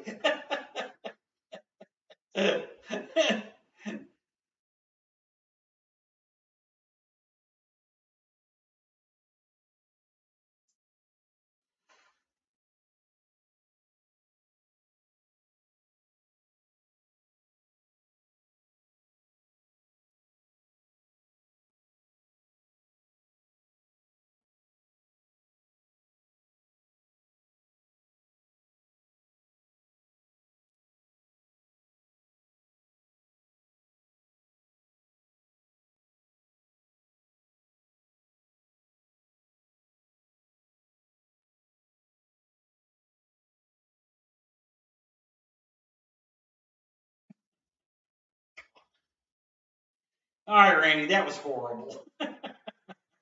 Just for that, I'm taking my pants off.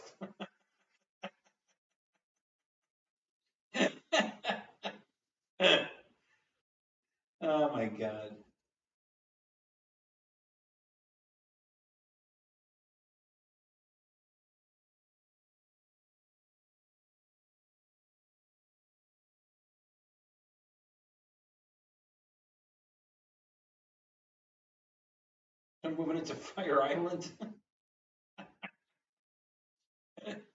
Oh my God.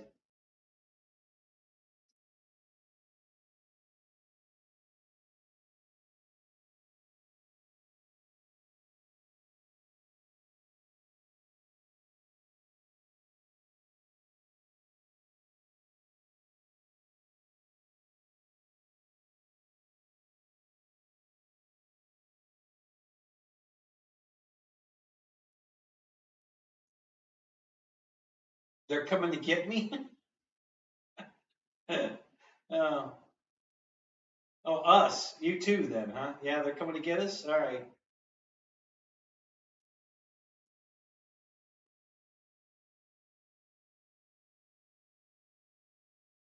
Just get a match, Michael. It'll clear it fast. That's all you need. Just one match will do the trick.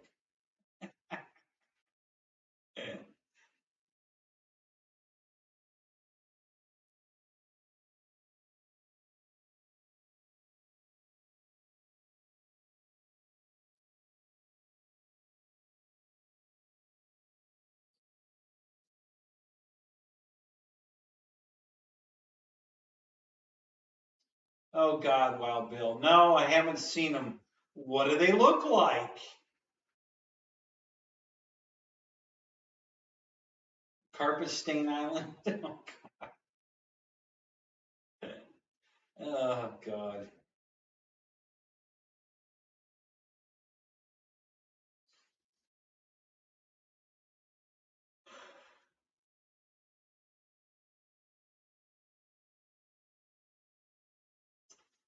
So listen, getting back on this airplane for a second. If you watch Warren RC, okay, it's Warren RC, not Wayne or any of the Warren.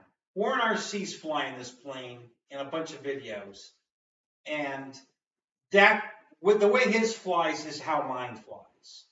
So if you really want to see what this looked like before I could get some video up, go watch Warren RC's videos on this plane, and I'm pretty sure that's the one I saw. That his flies like mine. You know, it's very stable, beautiful flights, great landings. That's exactly how it flies.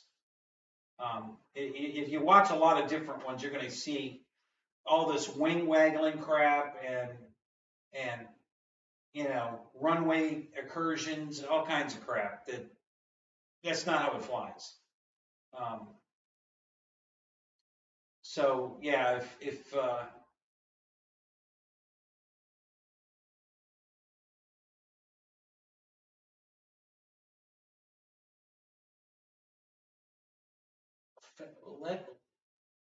lesbos and fat chicks. Oh God.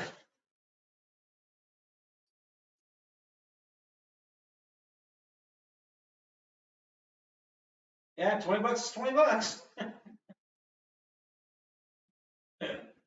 uh,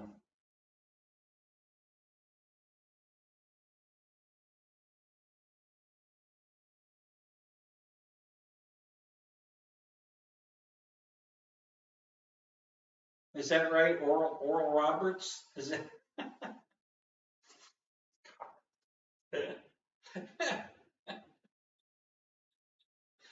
Oh God.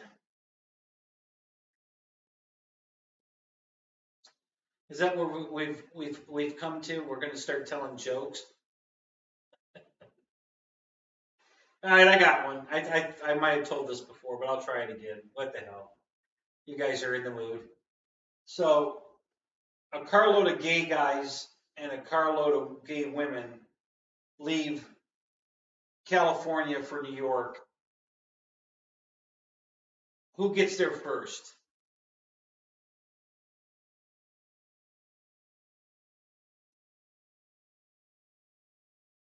There's actually two correct answers. I'll tell you them both. Anybody know?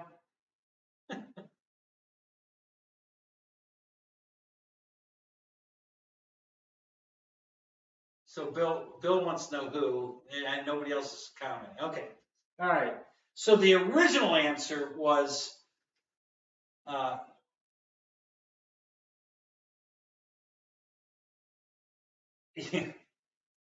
original answer was that the women got there first because the guys were poke assing along and the women ran lickety split.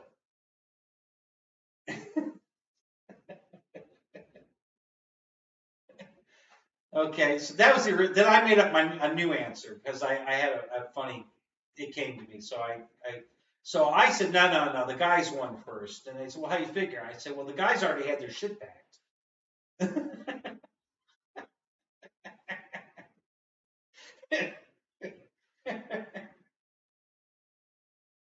So anyway, so there are your two different answers. So if you ever tell that joke, you can win either way. Oh, did you hear they found two new gay dinosaurs? You know, a male and a female. Did you guys hear that? You know what they call them?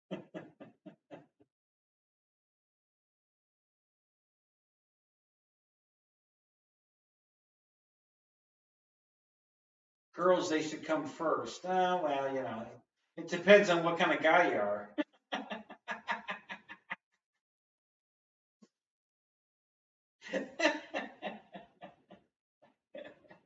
You know, if you're any good or not. So, so the male dinosaur is called a Myasosaurus, and the female dinosaur is a Licholotopus.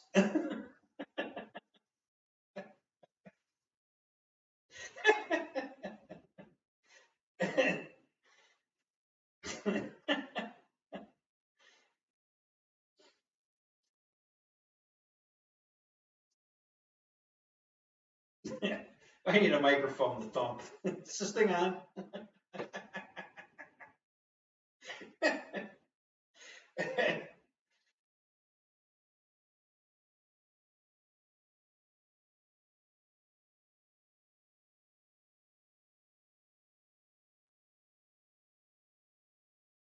GBLynden in the house. What is up, buddy? How you doing? How's the baby? I assume keeping you very busy.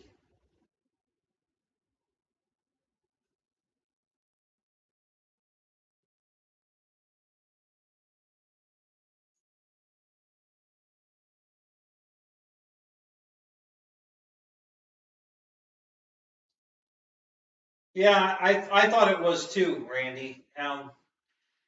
Things just take a turn for the worse. You just never know.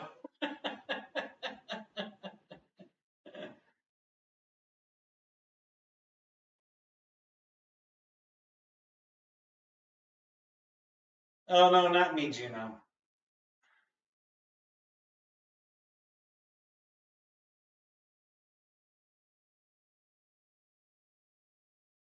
You fell off your dinosaur the last time you heard that? Is that right? Yeah.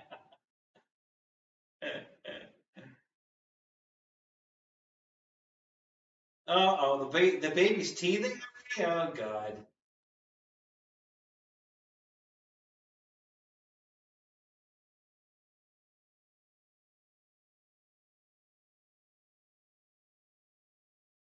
Paul, what do you mean, wake up? I'm not sleeping. I've been doing all the talking. Can't possibly be sleeping. Only 351 days till Christmas. Here you go. uh,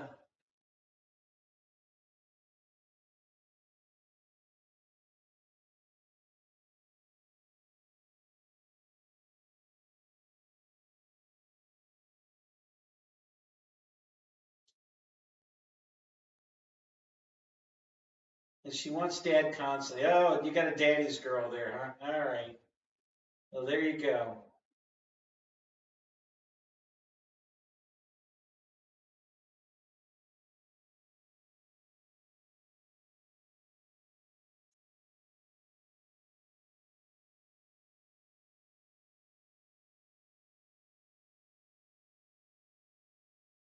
Yeah, yeah, we all knew that one. Yeah, your life was going to change forever. That's for sure.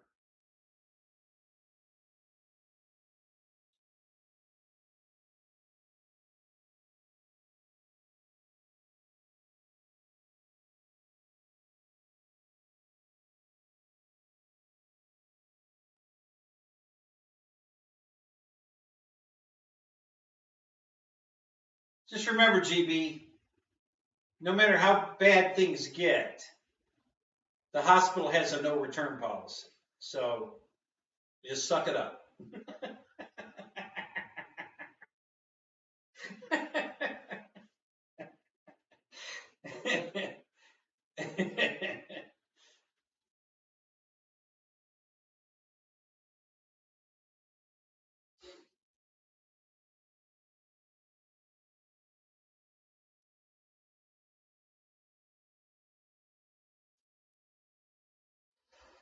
Oh,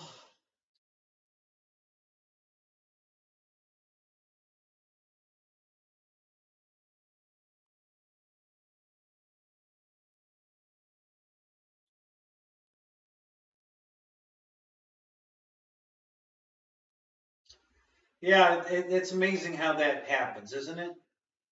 They just, you know, they just take over. Listen, I dated a girl that had a daughter.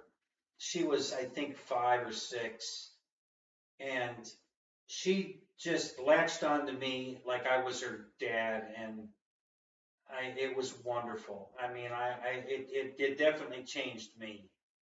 Um, and I dated her for 4 years, and watched this girl grow, and it was amazing.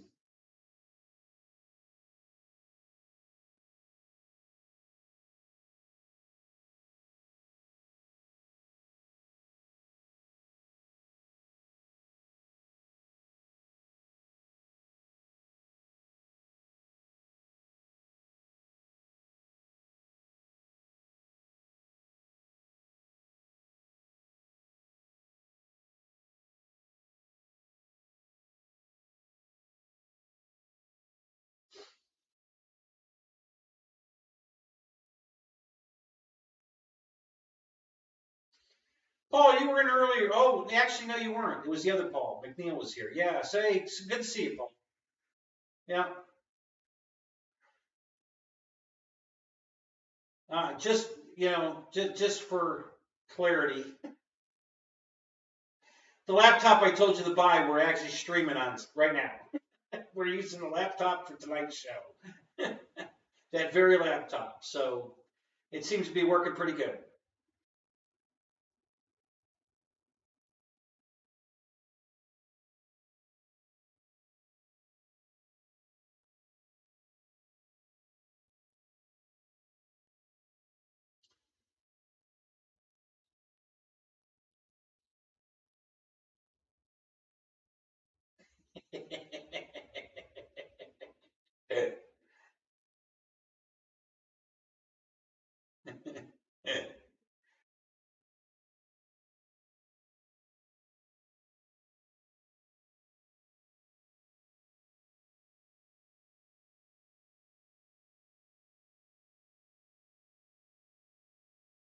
Yeah, it's a fake tree. I actually, GB, you missed it. I explained all that.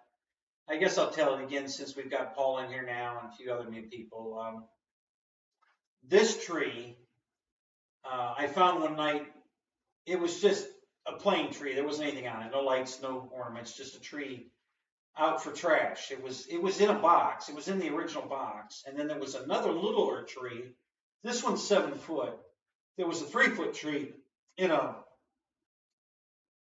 pot, and he was throwing them out. They were up on the side of the road, waiting for the trash to pick them up. So I grabbed them, because we didn't have a tree. Deb and I didn't have a tree. She had already thrown all her trees out from the last move, and I can't find, the only tree I can find is my original tree, and I'll get to that story in a minute. So I brought this one home, and we decorated it, and it came out beautiful, and it made our Christmas. We both really got a little emotional after we finished decorating it because you know, we didn't have anything. We were so it was a blessing to find it, and it was really a really cool thing. So, but the reason it's still up for me anyway is when I was growing up as a little kid, we didn't have a tree before Christmas. You know, we would decorate, we'd hang our stockings and all that as a little kid and everything, and then we'd go to bed and with no tree, no nothing, and you know, just the decorations we put up. And then while me and my brother were sleeping, my parents and some neighbors that came over to play cards that night, because they did this every Christmas, uh, would put up a tree. I still have the original tree that they used to put up. They'd put up the tree, decorate it, everything, lights, full blown, decorate. They put this HO train layout around the tree and had it running all night. And then put all our presents under the tree, outside the train, inside the train, all around. Some more decorations. And the next morning when we woke up, it was like, whoa, you know, because everything changed. I mean, we went from nothing to everything. And, you know, for a little kid, when everybody's telling you there's no such thing as Santa Claus, you're thinking like, there ain't no way nobody could do that overnight. So, hey, you know, there must be a Santa Claus. And so that's why. And then we always kept the tree up till February, you know, because it didn't come up. You know, they didn't put it up till, you know, Christmas Eve, and then we kept it up till February. So I'm still on that timetable. I like keeping the tree up after Christmas so we can enjoy it, because that's just how I grew up. You know, it was very special. Um, I for years I couldn't believe um, that could happen in one night. That you know, full blown tree, all the decorations, the train set. You know, listen, I still have the same. I have the same train set too, and I've put that train set up many years. And you know what? It takes a while. It's not a.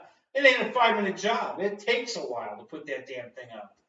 And you know, to figure out that you could build, you know, put the tree up and decorate it, and put the train set up and get it running, and then have time to put all the presents out and some more decorations. And it was just, you know, you come downstairs to this, I mean, wonderland of, you know, Christmas that wasn't there when you went to bed, and it was pretty special, pretty crazy. 1960 what? I was born in 1960, Craig. That's what year I was born, 1960. So all through the 60s is when this took place. And you know, and it's one of my fond memories of growing up. I didn't have very many, but that was a pretty good one. I really enjoyed that. You know, I look back at it, and at some point we dug out some pictures and found pictures of my dad and the neighbors' butts under the tree, you know, putting the train set together, you know, and that was pretty funny. But yeah, it was pretty cool, you know, and it happened every year, you know, until we were old enough to realize that, you know, Santa really doesn't exist. But oh wait, your daughter didn't hear that, did she? Um, Craig says he remembers Christmas '65. Yeah, yeah. I remember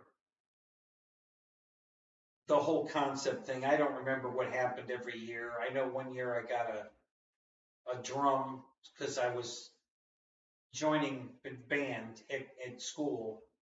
So I got a snare drum one year, and for Christmas, and I didn't see it. That year, they did it a little different, and I don't know why, but they had the snare drum set up on its stand, but they had the tree off and the train off. So we came downstairs, it was all pitch black. And I don't know if they had a timer set or something that was going to turn it on. I don't know what went wrong, but so I'm crawling around under the tree, barely see my hand in front of my face. And I went to stand up and my head hit the bottom of the drum and I heard it go, and I was like, oh crap, did I get a drum? And I crawled out and looked and, felt it, and I got excited because, hey, I got a drum, I was hoping I'd get a drum. So, that year. So I don't know if they did that on purpose with the lights out, because normally everything was lit. You come downstairs and it would look like what you're seeing here with all this color, The lights on the airplane obviously were different lights, not on an airplane, but a lot of other ornaments, Christmas decorations, the tree, the train running, all that going on. And it was just some spectacle to see. It was amazing.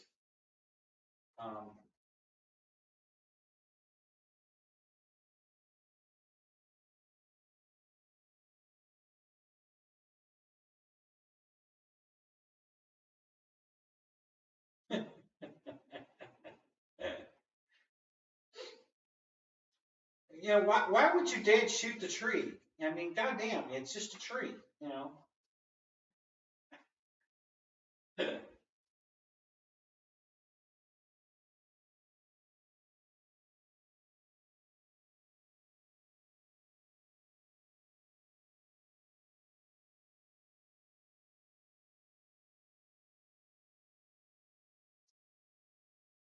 Oh yeah,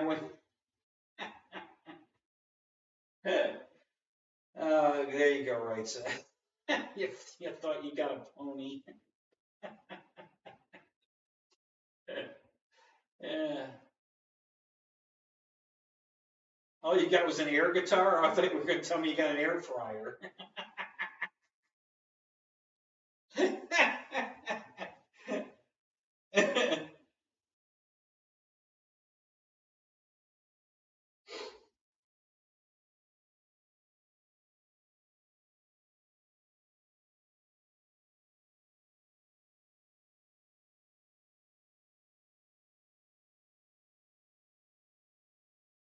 Yeah, GP, you missed the whole air fryer discussion. That was before you got here. Everybody's comparing notes and what they cook in the air fryer. Because the Christmas tree attacked the cat.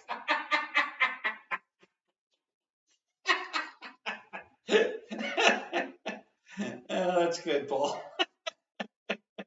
Good comeback, Potsy.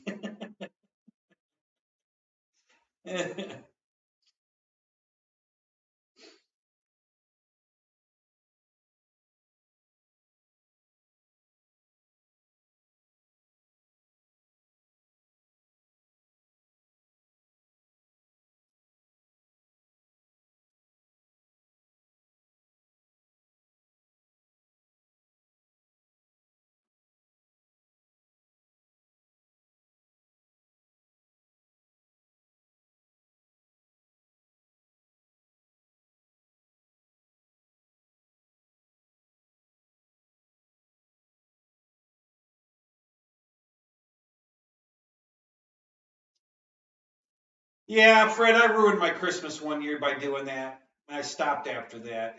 I found the presents, and I was so bummed that I found them because then I knew what I got. They hadn't wrapped them yet, and I was like, crap, because it ruined the surprise for Christmas Day. So we did the same thing. My brother and I would look for our presents, but and we never found them. They were really good at hiding them. But one year I did find my presents, and it bummed me out because it ruined the surprise. So I stopped after that. I stopped looking for them.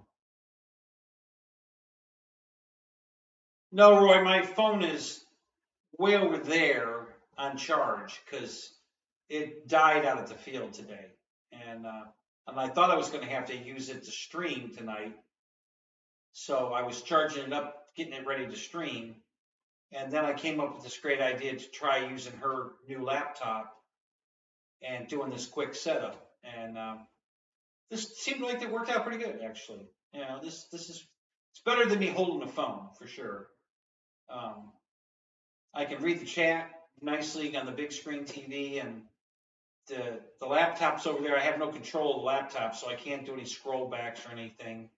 But it's moved. The flow's been good tonight, you know, and here we go again. The damn TV's trying to go to sleep. Hold on a minute. Fix that.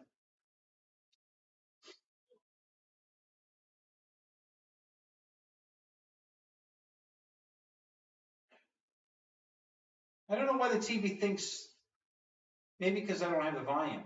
I'll leave the volume at 3. You can't hear anything, but maybe it'll think something's going on and stay on, because that's the second time it's tried to shut the TV down and put up the screensaver. So I don't know why it's doing that.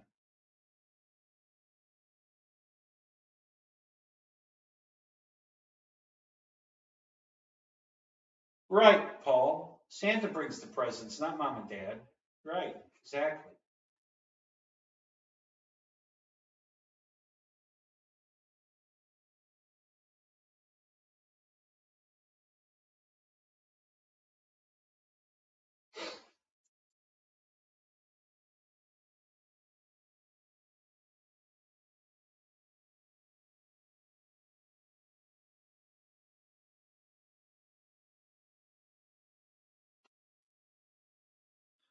Yeah, Paul. I mean, this laptop is fantastic. It's got backlit keys and everything. It's a super damn laptop for the $500. It was a screaming deal. It's super light. It's got a battery. I think the battery time is 2.5 hours. You know, constant use without recharging. And it weighs nothing. It feels like it's empty. See, the laptop that she gave me that I'm now doing my show from is a Windows 10 laptop, but it's big. It's a 17-inch. This is a 15, and it has this gigantic battery in it, and it was heavy as shit. I mean, it's a really, really heavy laptop. So she used to hate it because when she put it in the lap, it was too damn heavy and hot, and so she hated that laptop. So she decided when I was looking for one for you, and I found this one, and she decided, you know what, I think we should get that one for me. And so we did. So she got it, and I'm borrowing it tonight to do this stream, and it's working great. So yeah, it's a good laptop. I'm glad we got it. You know, I'm sure we're going to get a lot of good use out of this. You know, mostly her. You know, once she moves back in with me, I've got a dozen laptops. They're older than the ones I'm using, but they still work. Most of them are Commodore 64, but you know, you do with what you got, right? You know, that's all.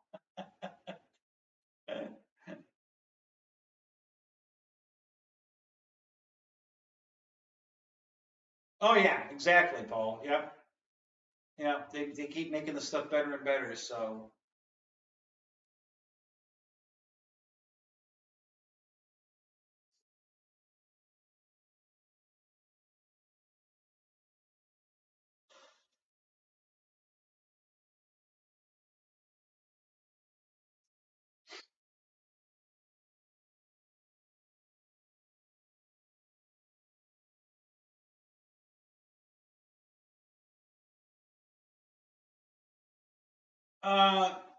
maybe JCB, or maybe it's because the volume was off and the screen's not changing. We're not changing channels. You know, it's just a live stream now for 2.5 hours. You know, maybe it thinks I fell asleep and it's trying to shut the TV down, or maybe because the volume's off that it. Yeah, I don't know. Yeah, maybe there is a timer set. I don't know. I don't think that's it, because I was watching that James Cameron sub video. I don't know if you guys are into submarines. I love submarines. And James Cameron, the movie maker guy, is a big explorer. deep sea explorer, and he's building his own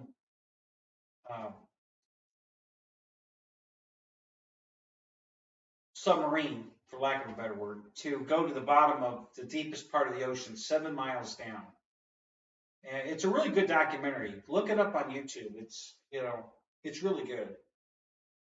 Actually, I think that the longer version though that I was watching was on Pluto TV.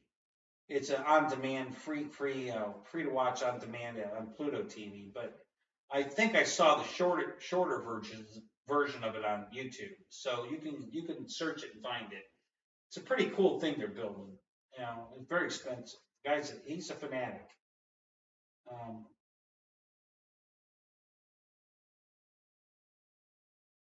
Oh, you got a Chrysler Pacifica? Yeah.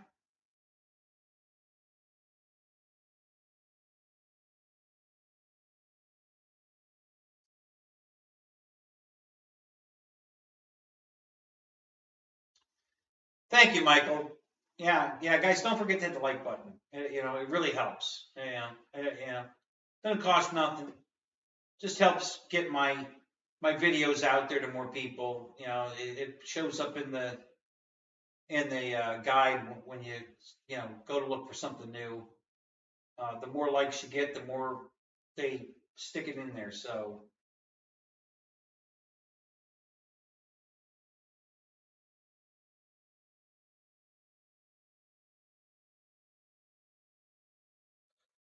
Oh, golly. Hey, you know what? Now I can. Well, maybe I can. I was going to say, maybe I can like myself tonight, but I don't know if I can. Can I do that? Maybe I can. Let me try this. This is all new to me. I've never tried this before. So can I actually push the like button?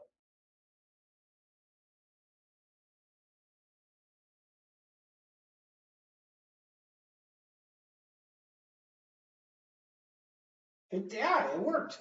Look at that. I liked it myself. How about that? That's funny.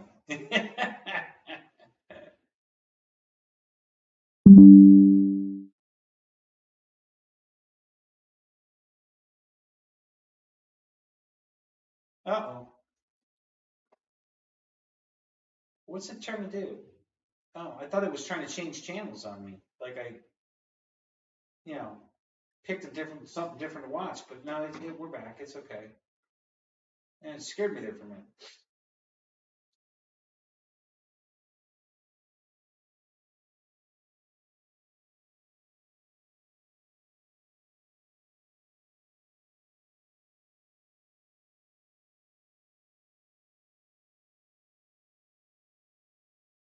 Oh, cool, Paul. Well, that's good. So you got more toys to play with.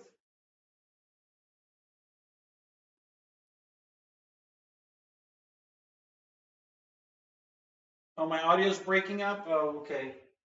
Maybe this is interfering. Hang on a minute. Let me cut the volume back off again then. Maybe that had something to do with it. I don't know. This is a brand new shoot out here. We just threw it together at the last minute to see what happened. So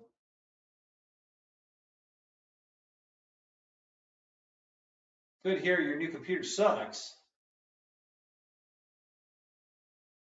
You should like yourself one stay.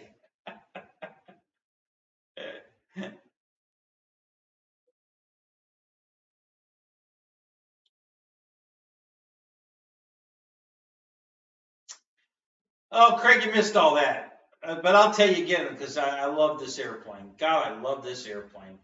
So I've got a total of 9 flights on it now. 6 of them today. And it is just, a joy to fly. It is so locked in, stable. It came with a gyro. I don't have it. It has what they call a safe mode, but if you really wanted it to save itself, you'd have to turn the gains up pretty high. Otherwise, it doesn't do. All it does when you put it in safe mode is the way I have it set up is makes it impossible to turn it. It doesn't want to turn. So you better be flying on 4,000 acres because you ain't gonna get turned around. It's just gonna fly in a gigantic circle forever. It just doesn't want to turn. So I threw it in there just to see how much difference it made.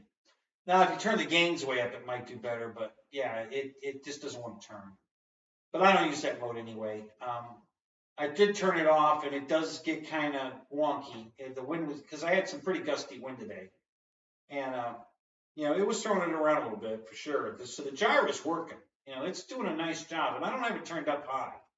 If straight up and clockwise to 2.5, 1 o'clock, 2 o'clock, 3 o'clock, right between 2 o'clock and 3 o'clock is where I set the aileron and the rudder. I don't have the elevator plugged into the gyro. I plug the elevator in straight through. So the gyro is only controlling my ailerons and the rudder. And it does a fantastic job. The plane flies amazing. I mean, just so beautiful. And everybody at the flying field loves it.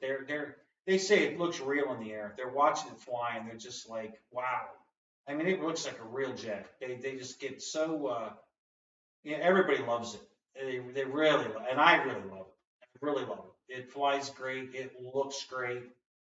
And the battery just flush with the end of the foam, and there's a little bit of space where the foam ends and where the battery tray starts, and anywhere battery tray forward in that area is fine. It flies amazing right there. It doesn't matter what I've flown it with a 5,000, a 4,500, a 5,000, and a 6,500, and I move the battery that far forward in all three cases, and it flies perfect. It's balanced. A couple clicks of trim maybe, and between the 45 and the 65, but other than that, it was dead on. It just flies amazing. No issues at all, nothing. The gyro works fantastic.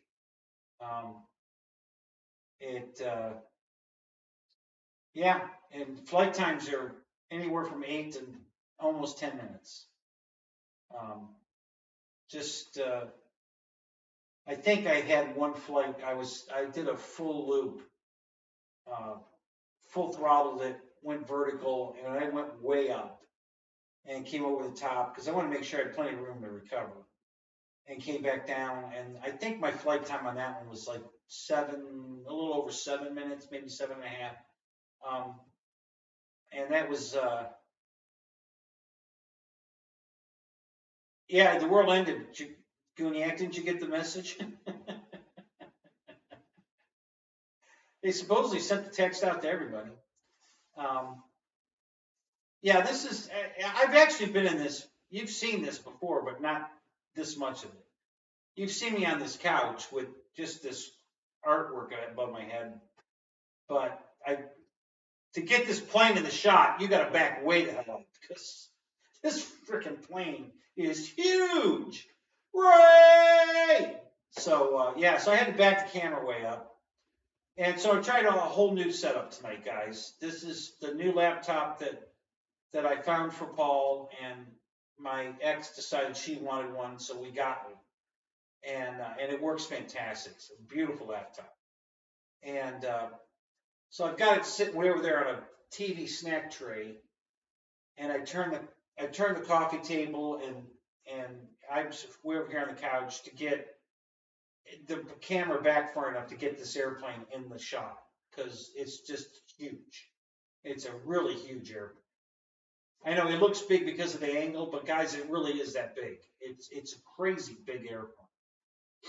So if you guys have seen a MiG-29, what they call the Big 29, it's like that. It's that freaking big. I mean, it's got a bigger wingspan than the MiG, but it's just, it's 6 feet long, and a little over 6 feet long, the fuselage.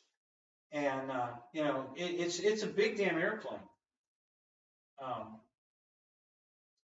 Who's checking out? Take care, Bill. Hope you have a great week. Is that Wild Bill or good night, Wild Bill? Okay, all right. Good night, Wild Bill.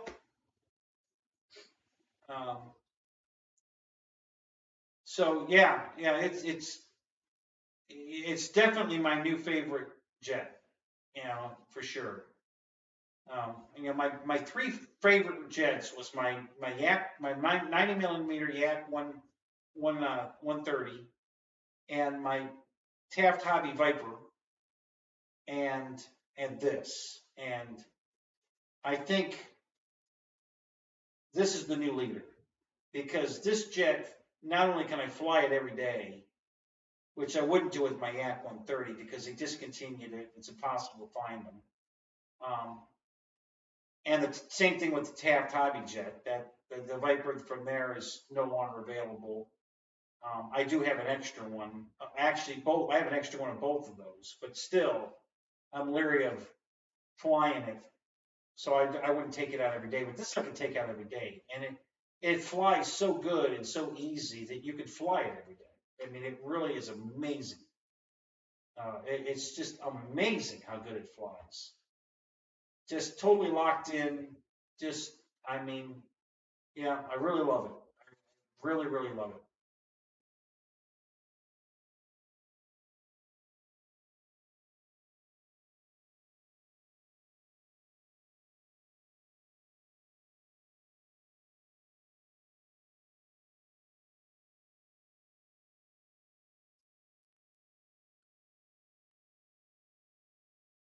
Yeah, you were saying that in the Zoom, Paul, that how good she picked this up. So that's great. That's awesome that she adapted that quick to it. She's just a natural. You got to get her out there flying a real thing.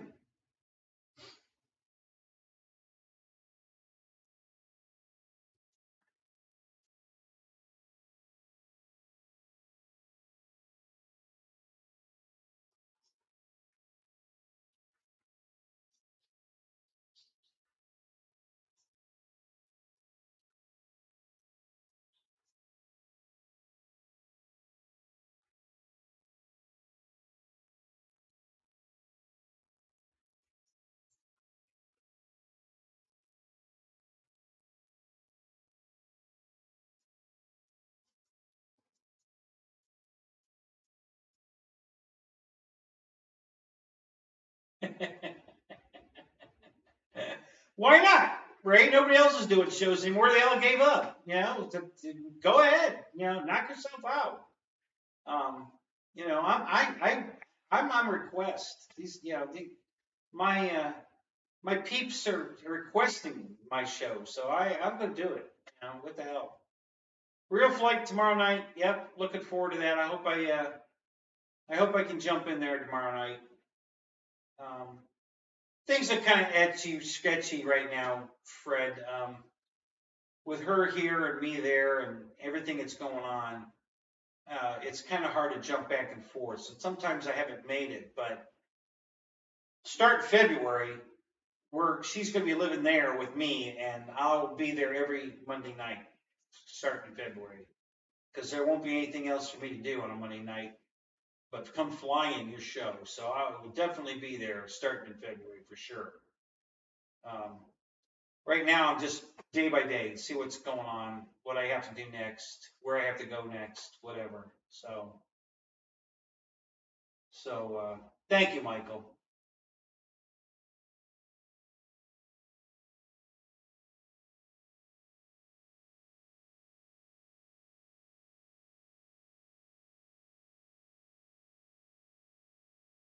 Yeah, I'm not a safe guy anyway. It was in the gyro. I didn't have to program it in or out or whatever. It's just in there.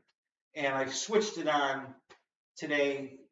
One of my 6 flights. Just I played with turning it off completely and see how it flew. And then I switched the safe on just to see what happened. And it looked like the same as the stabilization. But when I tried to fly it, bank it and turn it, it didn't want to turn. I mean, it turned, but barely. It didn't want to turn. So I had to switch it off because I was going to lose the plane. It was going to fly away. You know, I couldn't get it to turn around. So if you need safe and you want to fly this airplane, forget it. It ain't gonna happen. You know, you'll never get it turned to get it back before it flies away.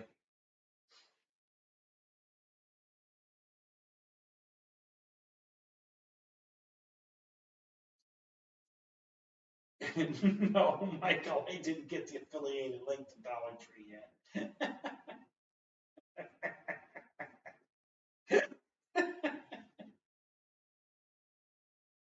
Don't you have an affiliate link for Harbor Freight? I mean, that's where you buy all your RC planes, so I figured you'd probably have an affiliate link there.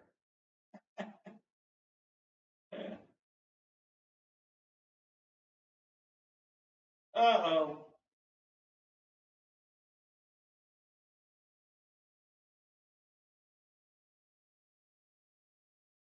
What happened, Matt? How'd you crash it? What happened?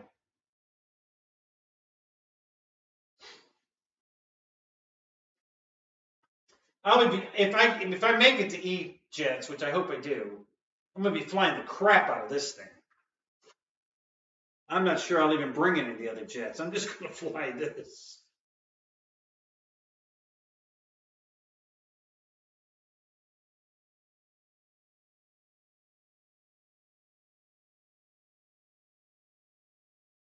How do you change the bank angle, Paul?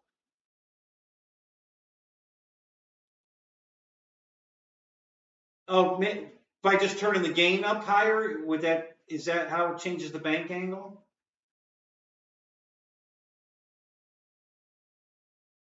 E-Jet's an event down here in Florida at the Mulberry Field that Pilot Ryan and Bobby came to, and Wesley and Dave Marshall, and who else came?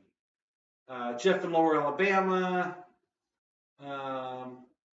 Tug Hill, Tug Hill's brother. Who else was there? There were a lot of people. RC Informer, Rich Baker, but Rich lives here, so that wasn't a big stretch for him. Who else? I don't know if they're all. I don't think they're all coming this year, but they did one. Was it Matt? Was it last year they were all here, or the year before?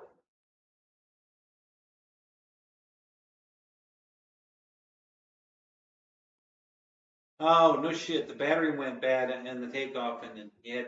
Oh, that's too bad. Did you accidentally put a dead battery in it, or did you actually have a battery fail?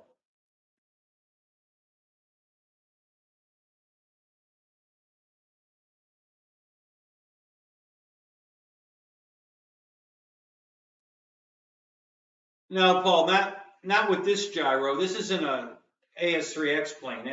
This has got a gyro that came with the plane called Pulse, and yeah, you can't adjust any of that crap. It doesn't. It's not adjustable like that. You can change the gains because there's pots, but you know, as far as the bank angle that it allows, it's all preset in this gyro. You can't change it. Bobby brought a ton of crap down to fly. What were they flying? God, that's a good question.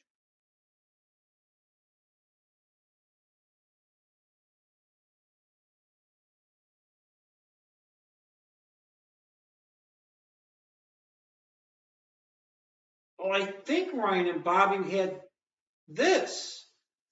No, wait a minute, because they were flying prop planes. So that was the remember we did the pylon race. So that was what? That was the Christmas show 21.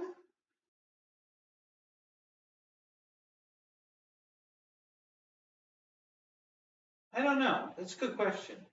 Yeah, Paul, you might be right. I didn't read the instructions because I knew I wasn't going to use the safe anyways. I didn't give a shit. So there are a few things that are set up in it that are like the mapping is set up for Futaba, and that you can't change that. It's because it tells you that. Because when I first set it up using S-Bus, the S bus is set up for Futaba profile, and you can't change it. So I couldn't use the S bus. I could have, but I didn't want to change my transmitter over to Futaba. You know, I have my transmitter protocol matching Spectrum because I have a lot of Spectrum airplanes, and I don't want to have to keep switching back and forth. So I just set it up Spectrum wise. So I couldn't use the S bus, and that was okay, no big deal. I just used the regular, you know, plugged everything in. So I know you can't change that because I read that part. Because I wanted to use S bus and it wouldn't work. So yeah, it comes from the factory pre-programmed for Futaba, you know, pinouts, and you know you cannot change that. So, but if you use you can plug it in regular way, it works fine. So that's what I did.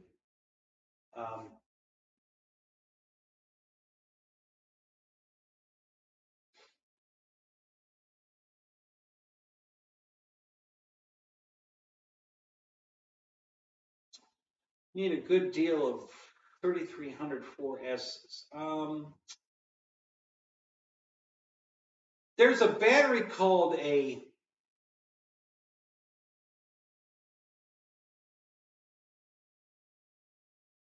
I think it says Daewoo, like DAWOOOOOO. They're baby blue wrapper, 100C packs, graphite packs. They're cheap. They're really good. I think they make them on 3300. I bought 4,000 packs. That's what I fly my King Twin with. You know, I really like those. RC Battery, do they have 3300s? I have another one too that I have the 3300, so I know they make those. I can't think of the name of that one either. It's similar to the Daewoo. It's another Woohoo something, you know. It's in a orange black label pack. I don't remember. You know, I could probably. No, it'd be too hard to do it. I can't do it.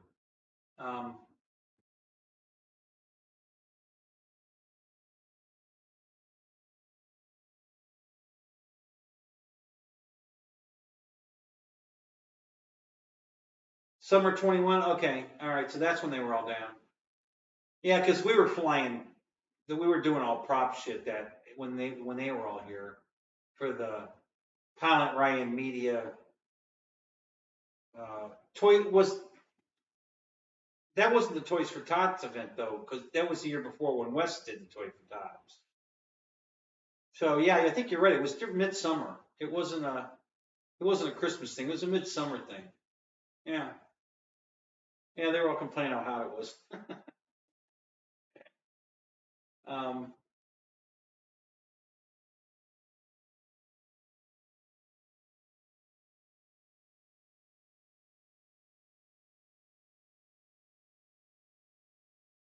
So all my old radios were for Futaba. I started with a Craft radio in 1973, but then I went to Futaba, and I was with Futaba until we went to 2.4 gigahertz, and then I bought a DX6i and set all my stuff up on what the predetermined switch pattern was for DX6i.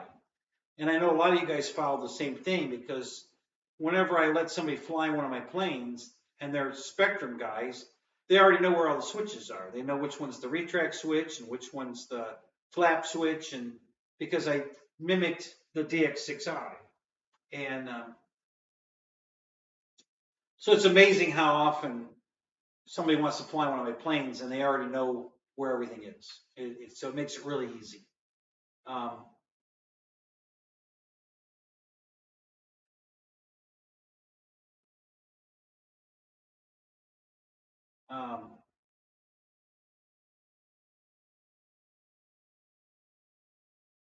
And then I went to my Free Sky, and I had to get away from Spectrum, and I got my Free Sky, and now I've got the Radio Master, but everything's still mimicking Spectrum because that's the way all my I've got 40 some Spectrum airplanes, and then the rest of the 100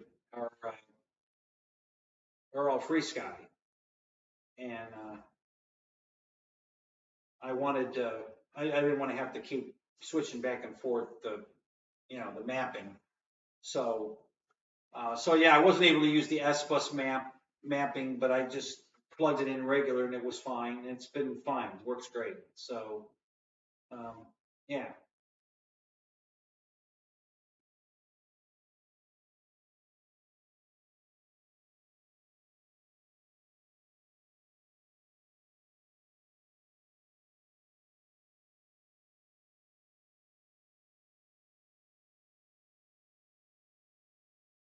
Oh, the roaring top. Yeah, those are good batteries. They're pricey though. You know, Michael wants cheap. Roaring tops aren't cheap. They're good batteries, but they ain't cheap.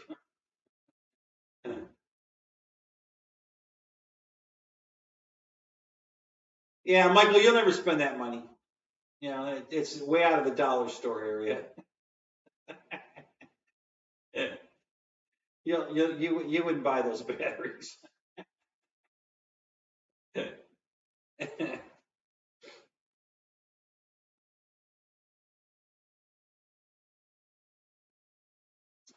wish I could scroll back, but I don't have. I didn't bring the wireless keyboard, so.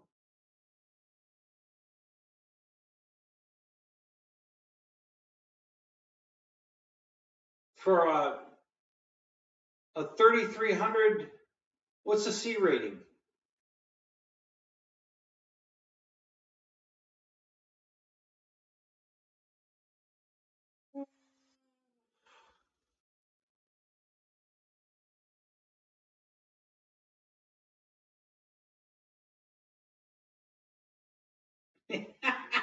Use D cells.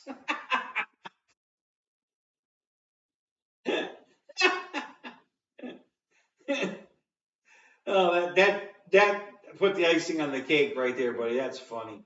Yeah, the 27 megahertz was enough, but then you had to add the D cells.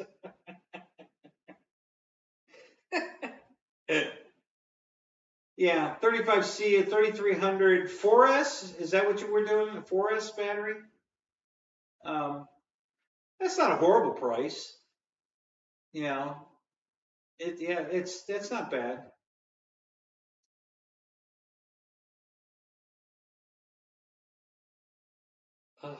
I don't know what I did to my jaw today, but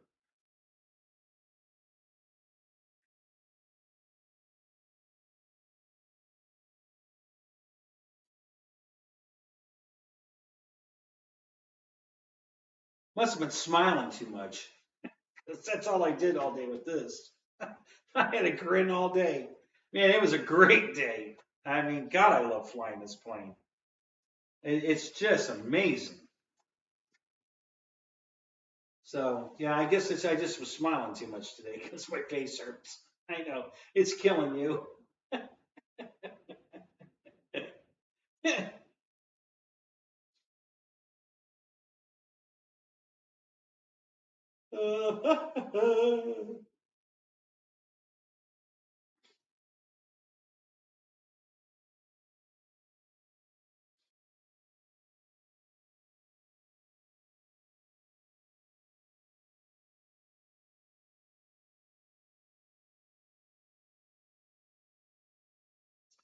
Yeah, Jimmy and I were having that discussion today at the field about how being hard on batteries and stuff. And I'm not hard on batteries at all. And you guys love the HRBs. I've had no luck with those at all. They all puff. Every one of them. I don't know how Nate runs the crap out of them things, and none of his puff. And I'm so gentle with them. And I said to Jimmy, I said, maybe I just need to get,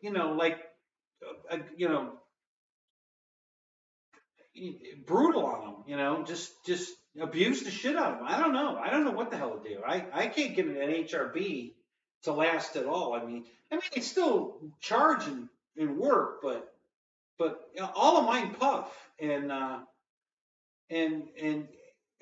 Nate says none of his puff ever. Like, I don't know how you're doing it.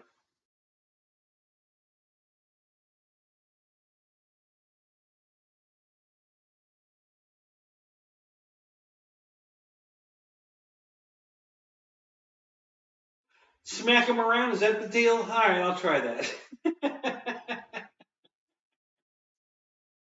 Yeah. So anyway, I don't know. You know, I've been buying HR batteries for years because the prices are good and they work good. But like I said, mine keep puffing and everybody else says, oh no, mine never puff. I'm like, all right, what are you doing? You know, so I did a couple flights with this and I handed Jimmy the battery. He felt how it wasn't even warm. Well, it was slightly warm. I mean, you could feel some warmth in it, enough to know, okay, you must have just flew this, you know, versus a stone cold battery. But, you know, I'm not overheating them. There's no heat in them. I mean, I don't know. I really don't know. I have no idea. I don't know what the hell I'm doing wrong. But I can't keep my HRV batteries from puffing. So.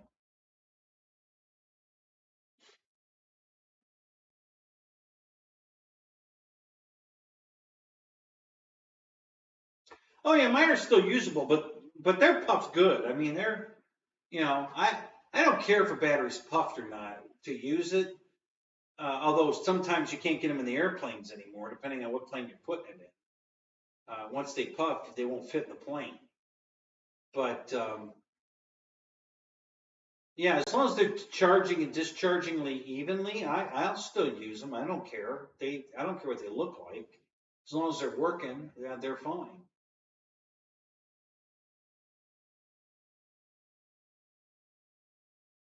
Yeah, you said that the other night in the Zoom, Michael. I don't think that's going to be a hard build, honestly. You know, it looks like, you know, the cowlings look like the trickiest part.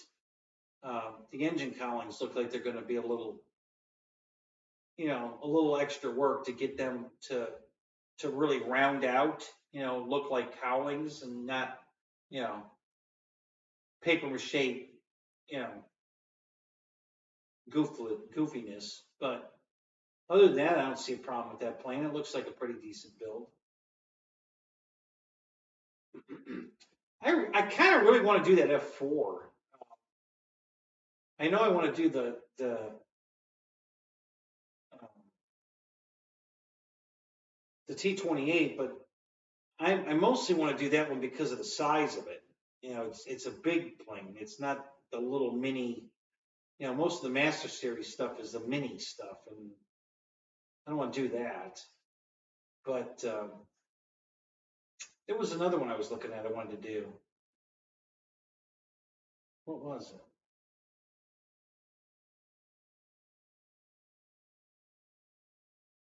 I can't remember. It wasn't. I wasn't. I didn't want to do the D18. I had.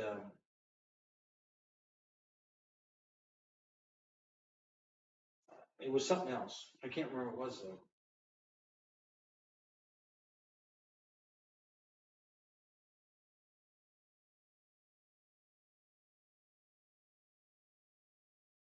You don't run telemetry, do you, Randy?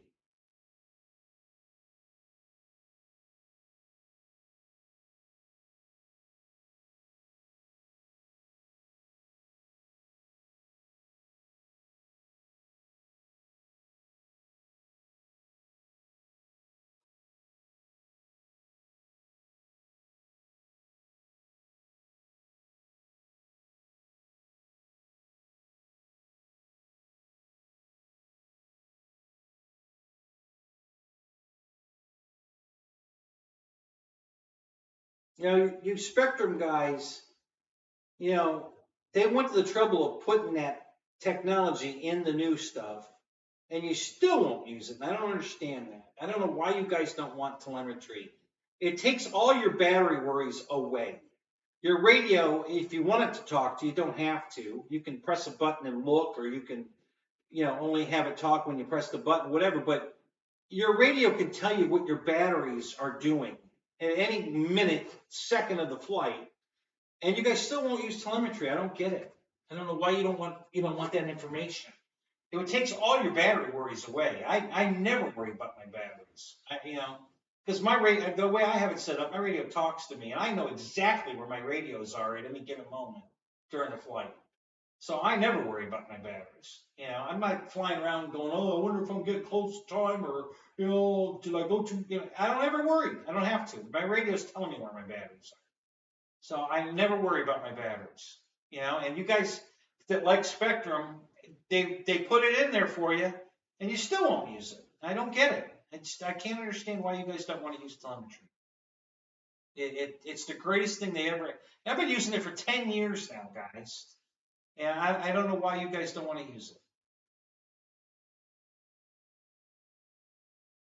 Yeah, I'm not telling you not to use Spectrum. They finally came out with it. You guys have that ability now, and you still don't want to use it. I don't get it. I don't know why you don't want to use it.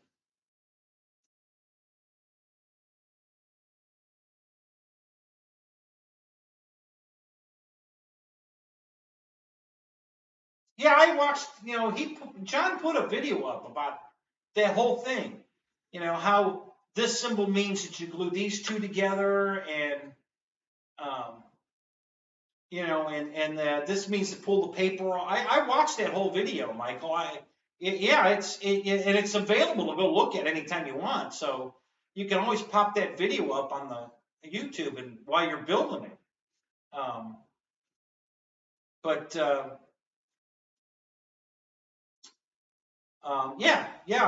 I totally got his whole symbol mapping thing. I'm not worried. I didn't think it looked hard at all. So that's what I love about flight test is they pretty much do a build video on every airplane they make. So to build it, just go watch the video.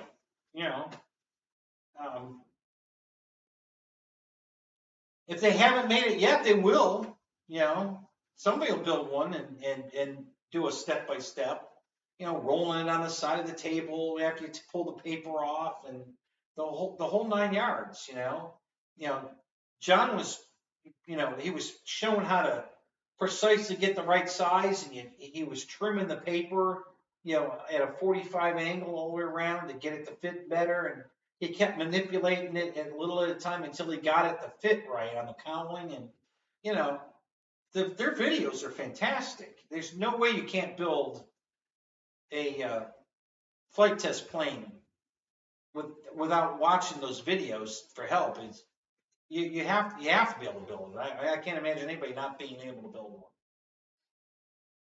Gotta have patience, I'll give you that. But yeah, I don't see why it would be, why you couldn't do it.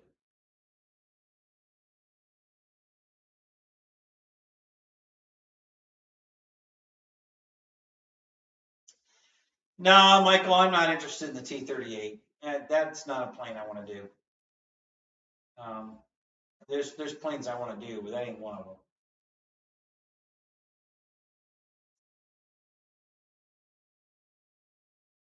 No problem, Randy. My radio talks because I make it talk. It doesn't come that way. I can turn all that shit off and it's dead silent. When you get it, it's silent. It doesn't talk. You have to make it talk. I like my radio talking, so I make mine talk. But it don't come that way. It's a dead silent radio, just like everybody else's. That's just another feature I enjoy. I like not having to look down at my radio. So I program it to do certain things at certain times, and to tell me different things. And I like hearing, where my throttle position is. When my batteries get low, I like it talking to me and telling me, I don't know. I think I have it about every 17 seconds. I think is what I decided on. Tell me what my battery voltage is once I reach the low voltage threshold. It doesn't give me my battery voltage the entire flight, just at the end when I reach the threshold that I set it for. Then it gives me my voltages every 17 seconds, and I just fly and listen, and you could set it up where you just flip one of your switches you're not using, or one that you are. I mean, it doesn't matter.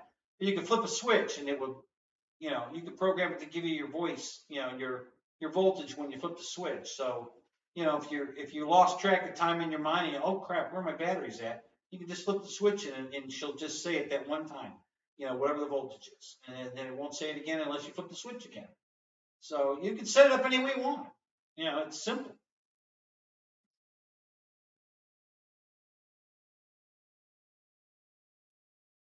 Yeah, Michael, I don't think I've ever fallen asleep during one of those videos. I really like them.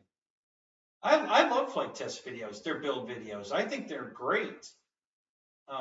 Yeah, I don't think I've ever fallen asleep through one of them.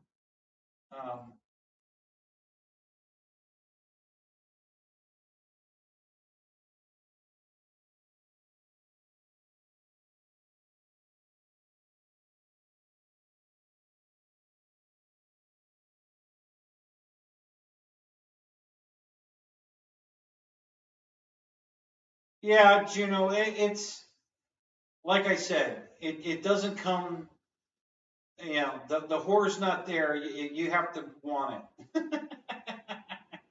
You have to go in there and tell that bitch to start telling you when this happens and that happens, you know.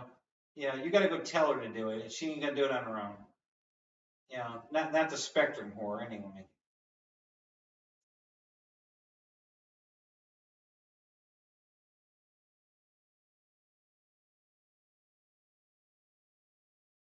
Oh, Michael, they'll do them. I know they're not doing them right now, because they've got their pokers and so many more fires trying to do all this stuff, you know. But they'll trust me. They're gonna do. They've done build videos on some of the planes. As soon as one of the guys wants to build one of the planes that they designed, they'll do a build video, you know. So they'll get there. Believe me, they'll make them.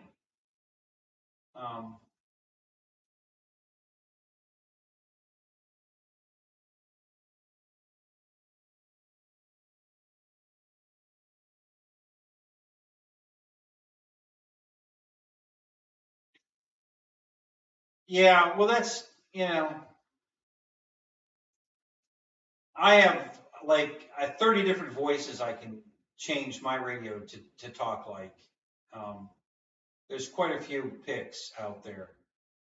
Um, so yeah, I can make it a man's voice, a woman's voice, British, Australian, Swedish, accents. It's all in English.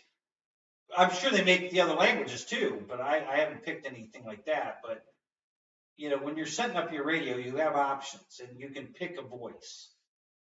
So I think I think Karen's the voice I picked is the one I think I like. Um,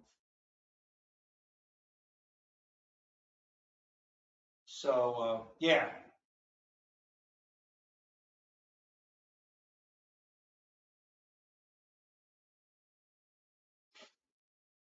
Well, great, Mike. I mean, that's great. At least you're using it, so it tells you something. So you're using your telemetry. That's fantastic. You know, most of the guys I encounter don't even use it. I'm like, why? Why wouldn't you want to know where your battery is? I I don't understand.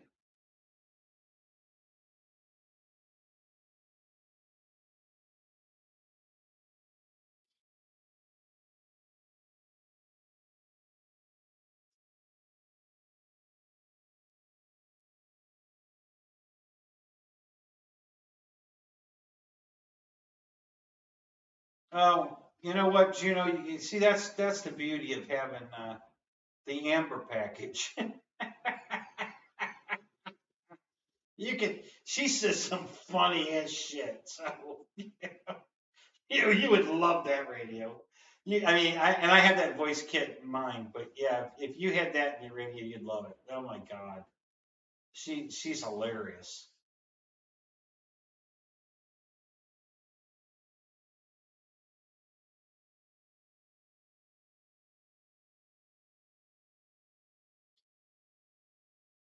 Hey, Che, what's up, buddy? Good to see you, man. Yeah, happy New Year to you too, buddy. I saw you. What were you? We were in Pilot Ryan's show asking a bunch of questions, I think. Um, I can't remember. I saw you just recently, last couple days.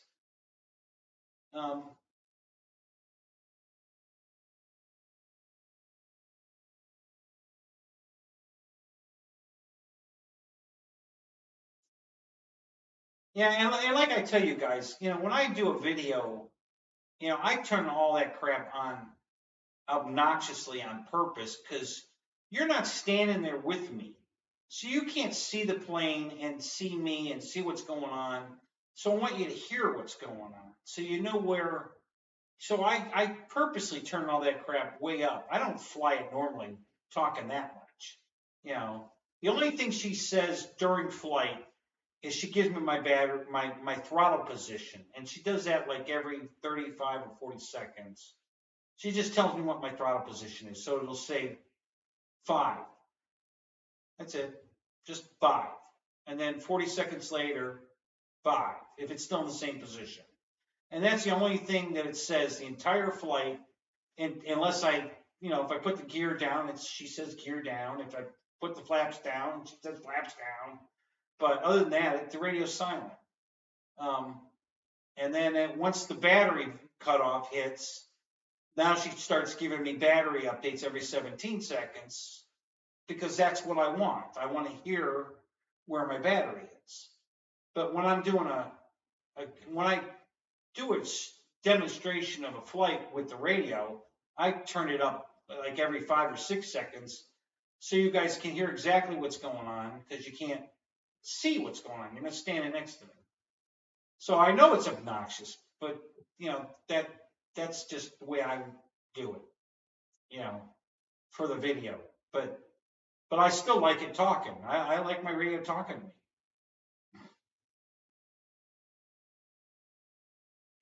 Yeah, spelling don't count. Don't worry about that. we don't worry about spelling. I can't spell shit.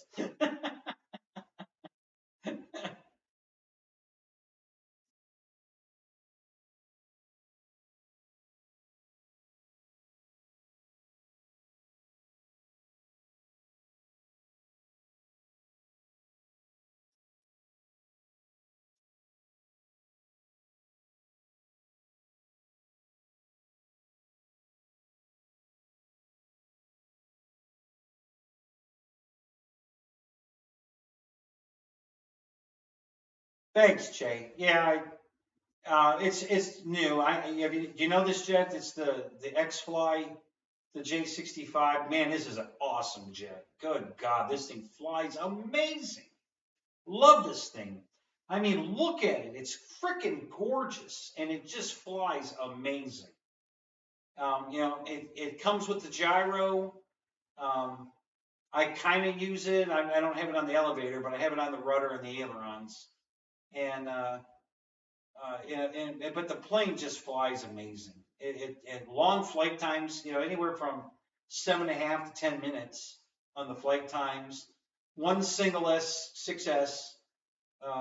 I've been flying 4500s to 6500s in it. And this plane, the bigger the battery, the better. It likes that bigger battery. The wing loading is so light that it likes that big battery. So you can put your 6500s in there, no problem. Piece of cake. And yeah, it's just an awesome jet, man. I love this thing.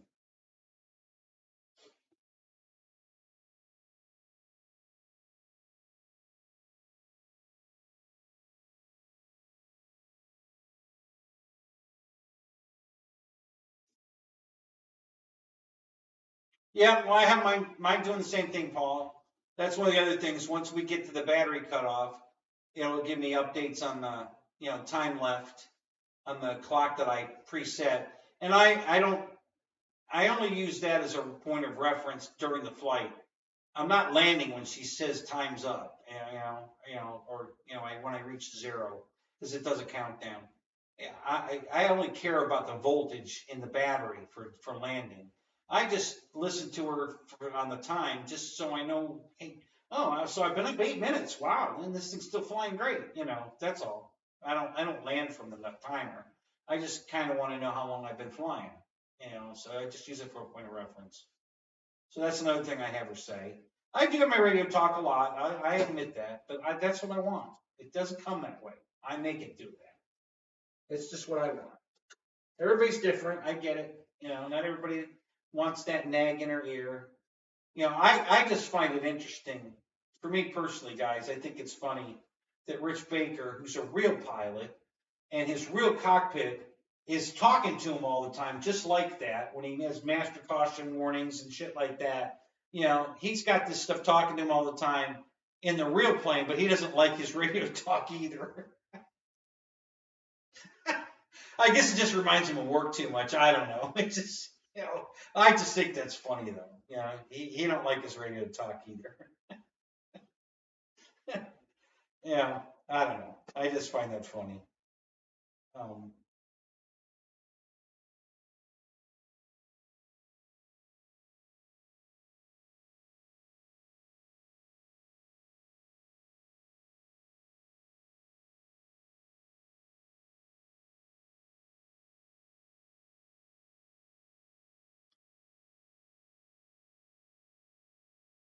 Oh, Michael, are you cutting out? Are you out of here?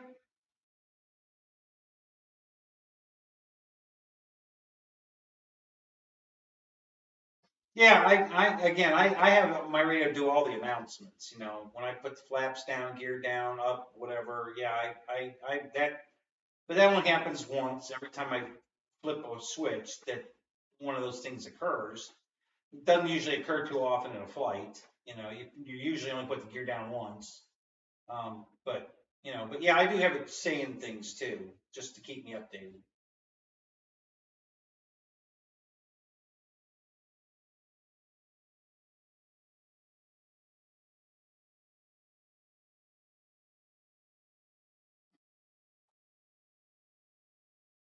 Yeah, Chris, yeah, it happens way too often. People don't take advantage of that telemetry that's helping them, or even the timer that they set themselves and then ignore it.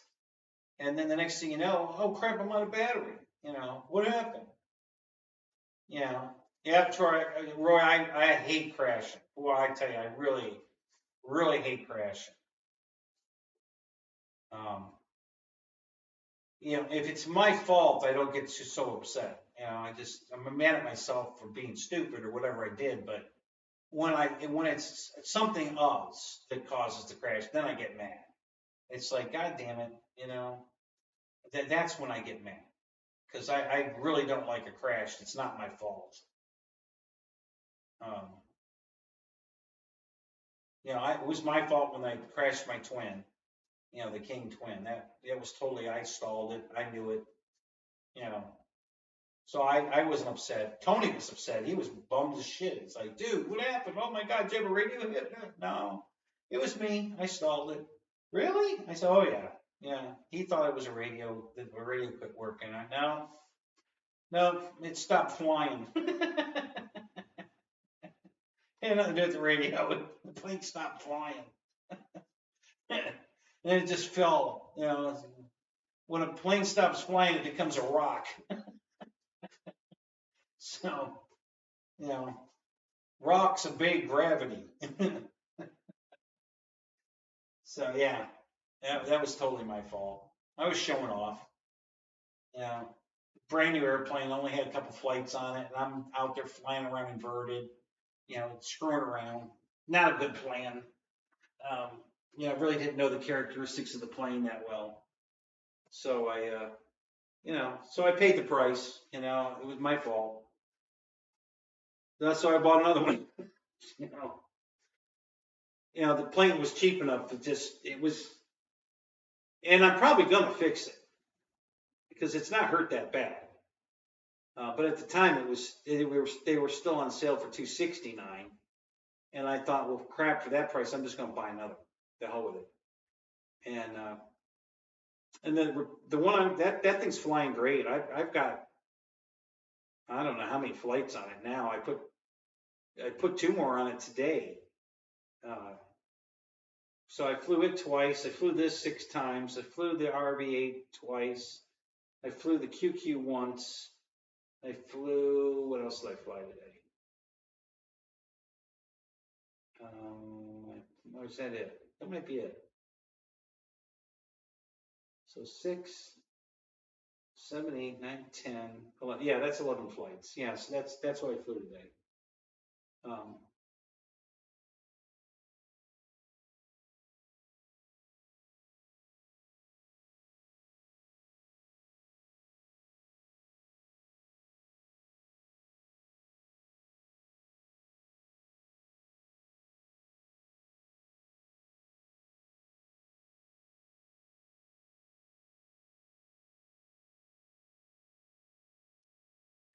Yeah, Christy's in the house. How you doing, Christy? Good to see you.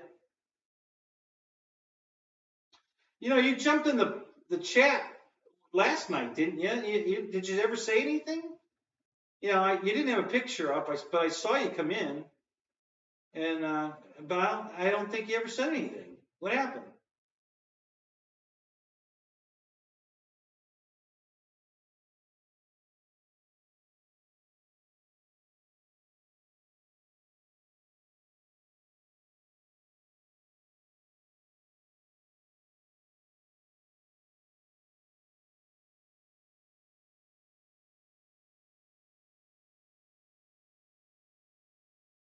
Admitting he has a problem. We all have problems. Kind of comes with the territory.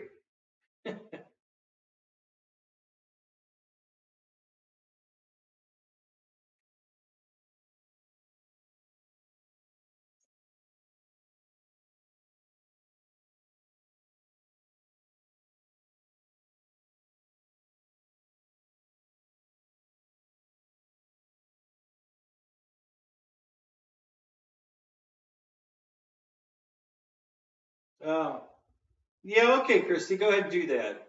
I suspect I know why, but go ahead and message me. That'll work.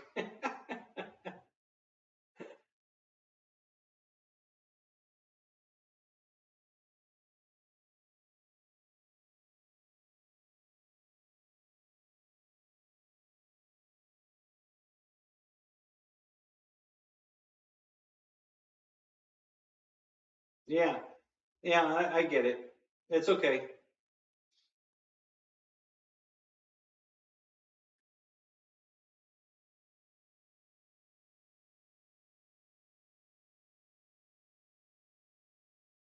All right, I'm gonna go make a bathroom stop here. I'll be right back. Talk amongst yourselves.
Uh-oh.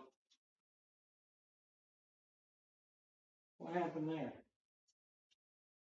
My TV lost the stream. Holy crap. I don't know what happened. All right, let me go back to my stream here. Can't see the chat. No, that's not going to work. I'm going to go the other way. Hang on. What do I hear? If I do it this way, I can't see the stream. I can't see the chat. Yeah, just go back. Hang on. Let's try that.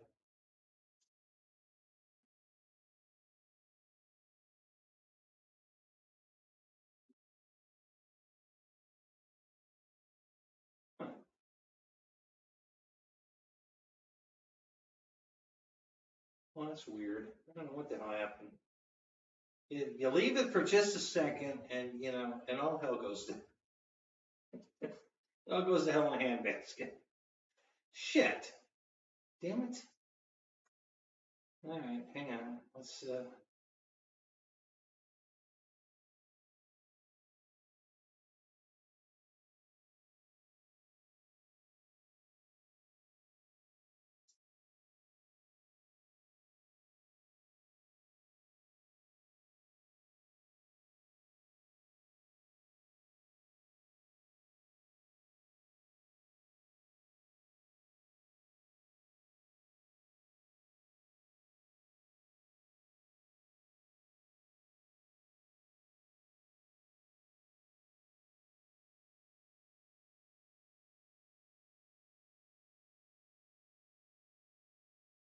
Well, that's not what I wanted. Damn it.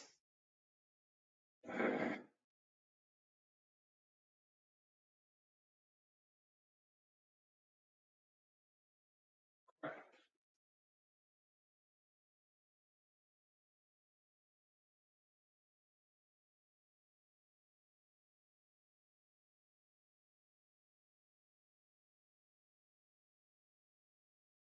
Yeah, that's what I want.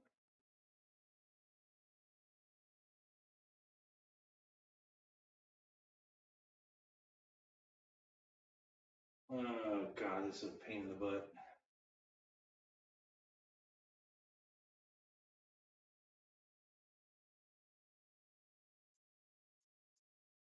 Hang on, I'll be right back. I can't see the chat. I gotta wait for this to come back. The stream's fine. It's your guys are fine. I can't see the stream. I'm trying to get the stream back. So hang on.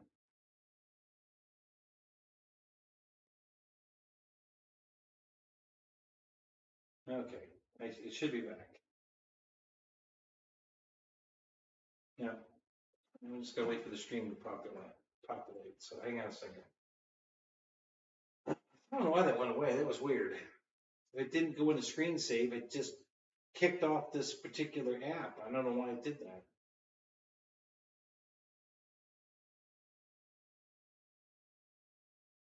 Okay. All right. So what we got going? Oh shit. So check this.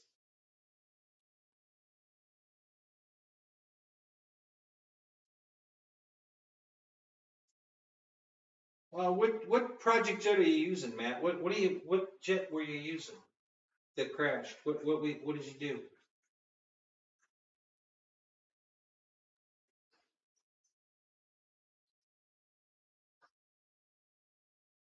Chinese.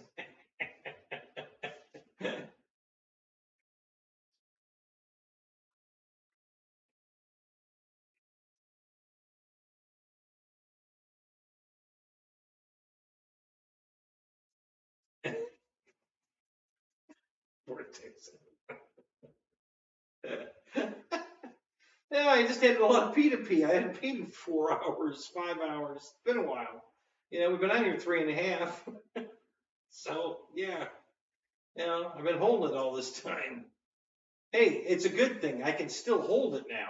Before, no, not so much. Excuse me. Outback truckers, really? Oh, you were doing a gray F-18. Oh, okay, gotcha.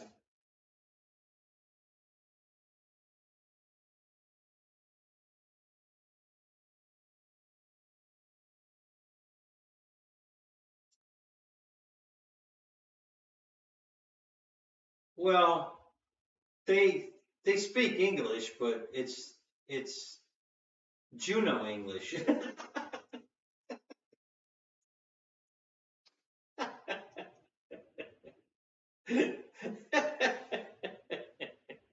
Yeah, they had that cool accent, and they used, some of those cool words like bloke and and the money. What do they call the money? The a quin and I don't know. I'm not an expert, but yeah, it's just their rendition of English. It's cool. I guess they like our accent, and we like theirs. Pretty interesting. Yeah, I think I'd go there before I went to the villages. I think I'd have a better shot. Right, Juno? Go to not Australia. Why can't I ever remember that damn country? God damn. Um,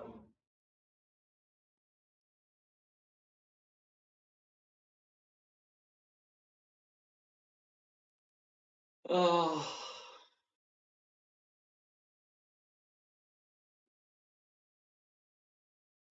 a quid? Is that how you pronounce that? Am I pronouncing it wrong? I don't know. Shit, I don't know.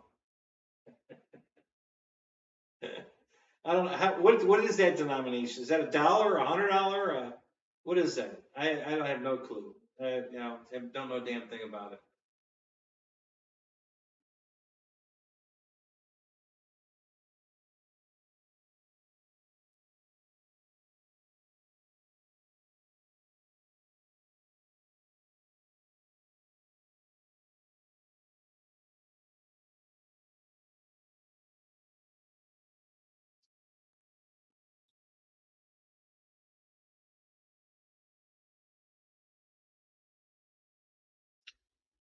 A pound sterling. Oh, okay.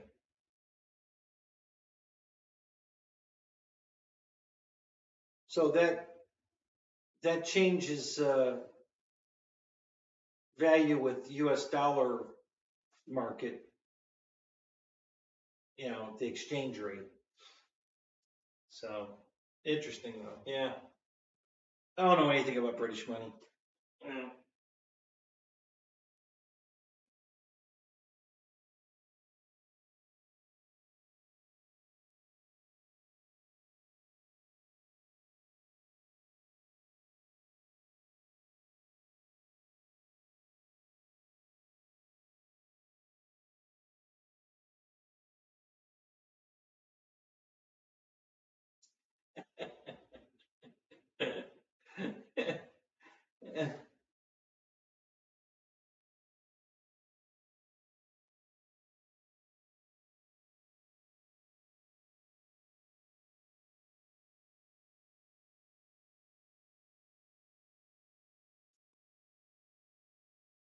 All right, guys, I'm going to wind this down.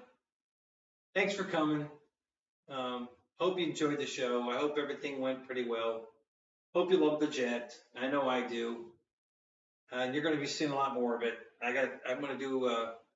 I got 2 more videos. I got the build video I'm doing. I still got to edit, and the gyro video. I'm doing a separate video on setting up the gyro, and then I'll do some flight videos, and then there was, if I modify it, put lights in the cockpit, I'll do a video on that too. So yeah, so expect to see a lot more of this jet. I plan on doing a lot of stuff with this. And until then, guys, I guess I'll see you in somebody else's show, probably Jeff in Lower Alabama, or Jeff Custom, or Ray's, if Ray's still in here. I don't know if he's in working on something and listening or not.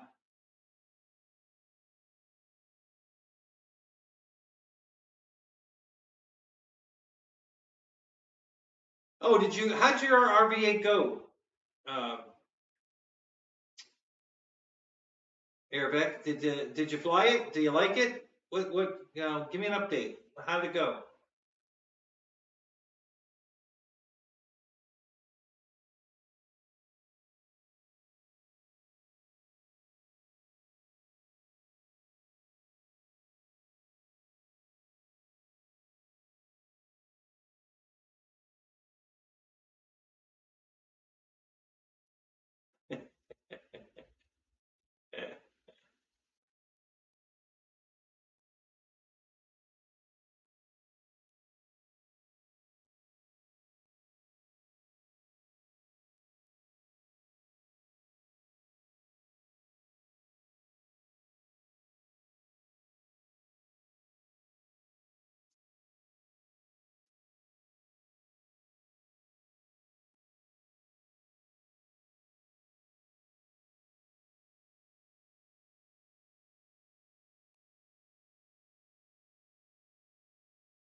Yeah, hey, add some down trim. Yeah, well, depending on where you put the battery, that could happen. That's not unheard of.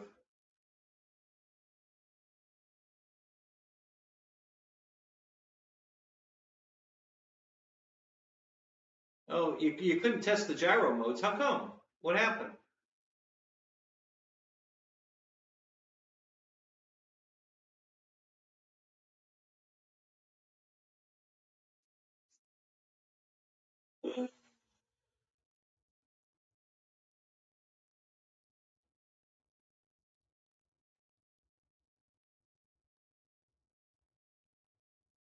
Yeah, Michael. Hey, thank you, buddy.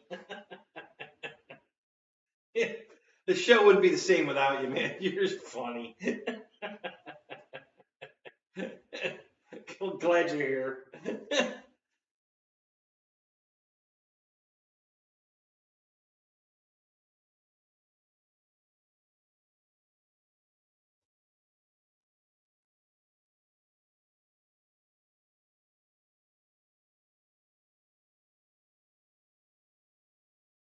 Okay, Christy, you too. Have a great night.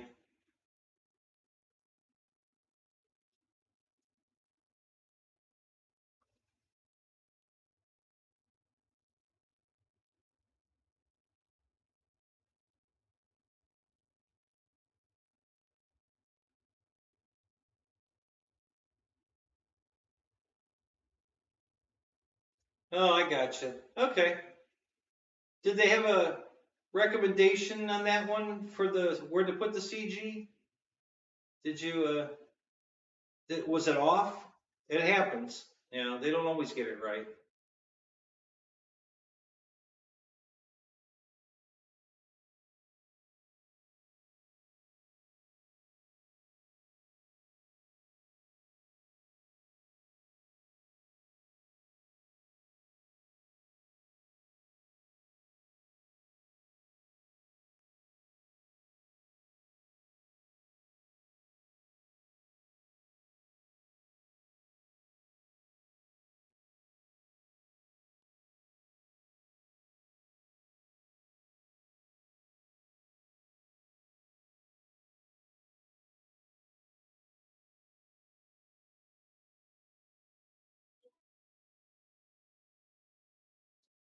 Hmm.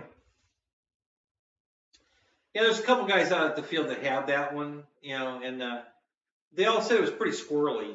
They were. They said it's very touchy, sensitive. Um, I don't know. I don't think I've flown one of those yet. No, I haven't. I haven't flown that one yet. Um, Mike keeps asking me to fly it, and I tell him I will, but we just the last few times I've been out there with him, I've been busy doing something different, and I just didn't have time. But yeah, I'll get a shot at it here sooner or later.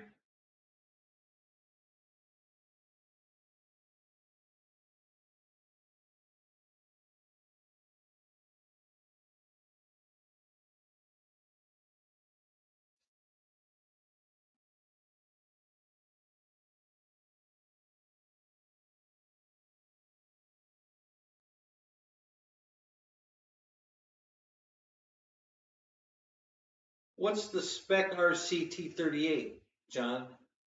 Is that who makes it? Spec RC? Never heard of them.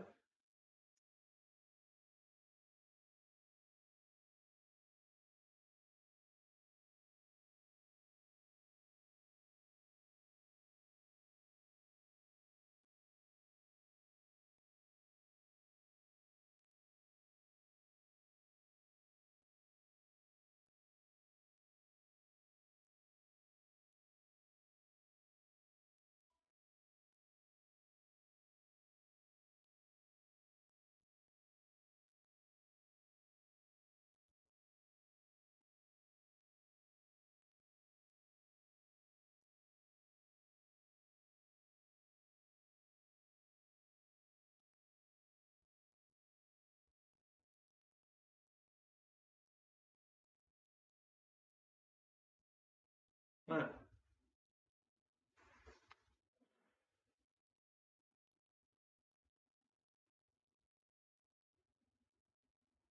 All right, John, I'll take a look at it.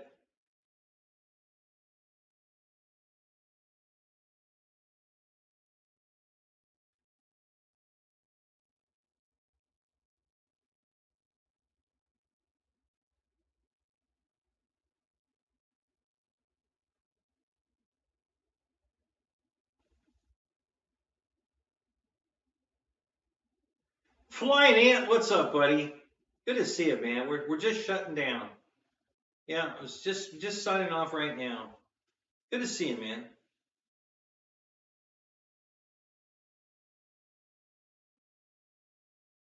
Yeah, isn't this thing awesome, man? This thing is beautiful. What a great airplane. You would love this plane. It's amazing. It flies amazing, looks amazing. Just a beautiful airplane.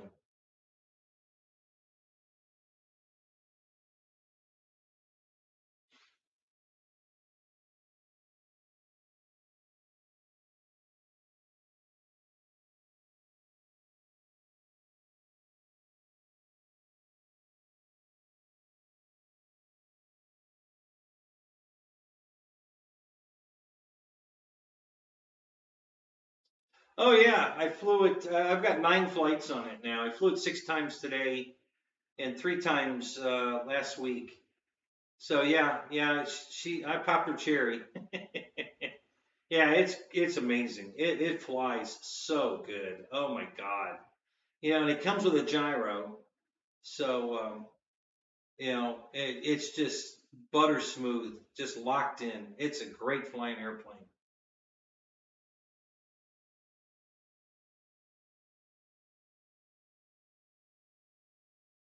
Yeah, I get that one, Ian. This is a big damn airplane. God damn, it's big. Yeah, so you run out of space quick with one of these, but yeah, it's awesome. It was on sale for $4.99. It's normally $6.29. It was on sale for $4.99. They ran out, but Pilot Ryan and Bobby still have them, but they're at $5.59. So they're still cheaper than the retail $6.29. But so yeah, if you want one, hit up Ryan and Bobby, and they'll hook you up. And if you want to wait for the $4.99 when Banana gets them back in, if they're still on sale, I don't know if they will be. Who knows? But yeah, at the $4.99 price, I had to go. I had to pull the trigger. Yeah, this is the X-Fly one. Yep. The motion one is the PJ50. The way you can tell them apart, the quickest way to tell them apart is this one has 8 windows down the fuselage, and the motion one only has 6. So right away, and that gray nose that the other one doesn't have. But just look for the 6 windows or 8 windows, and you'll know instantly which one's which. But yeah, the $4.99 price was incredible. And then I had won a $50 gift certificate for Banana at the E-Flight event down in Florida here. And so I had another $50 off of that. So that brought it down to $449. and then I had a $30, I think it was a $30 money in my PayPal from guys, you know, either sending me PayPal or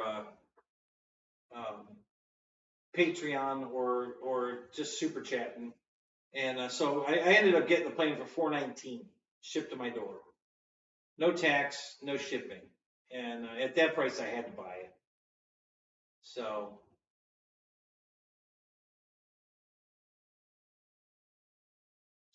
yeah, and I love it. It's just beautiful. It flies fantastic.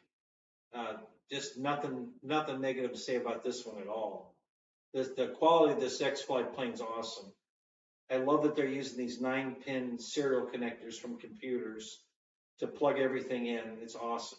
You know, it's just a great airplane. I'm really, really, really happy I got it. Love flying it. And I got good 6 flights on it today, and 11 flights total, but 6 on this. I specifically went out there to fly this. I just wanted to fly the crap out of this. Yeah, it was a great day. Had a good time flying, and the plane just did everything right. I just love it. So.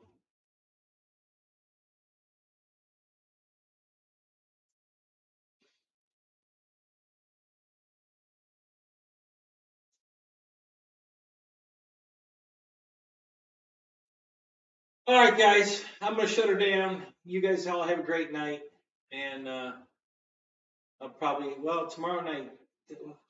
Does Fred's doing his flying tomorrow night. That's right. Yeah, I'm gonna try to make that. So if I don't see you before then, see you guys at the flying tomorrow. You know, in the real flight room, and then Tuesday Jeff's, Wednesday Gooniac, and then Thursday I'll be back here again. So we'll catch you guys all when that happens. All right. Have a great night. We'll talk to you later. I have to actually get up and go over there to shut down. So you guys have a great night.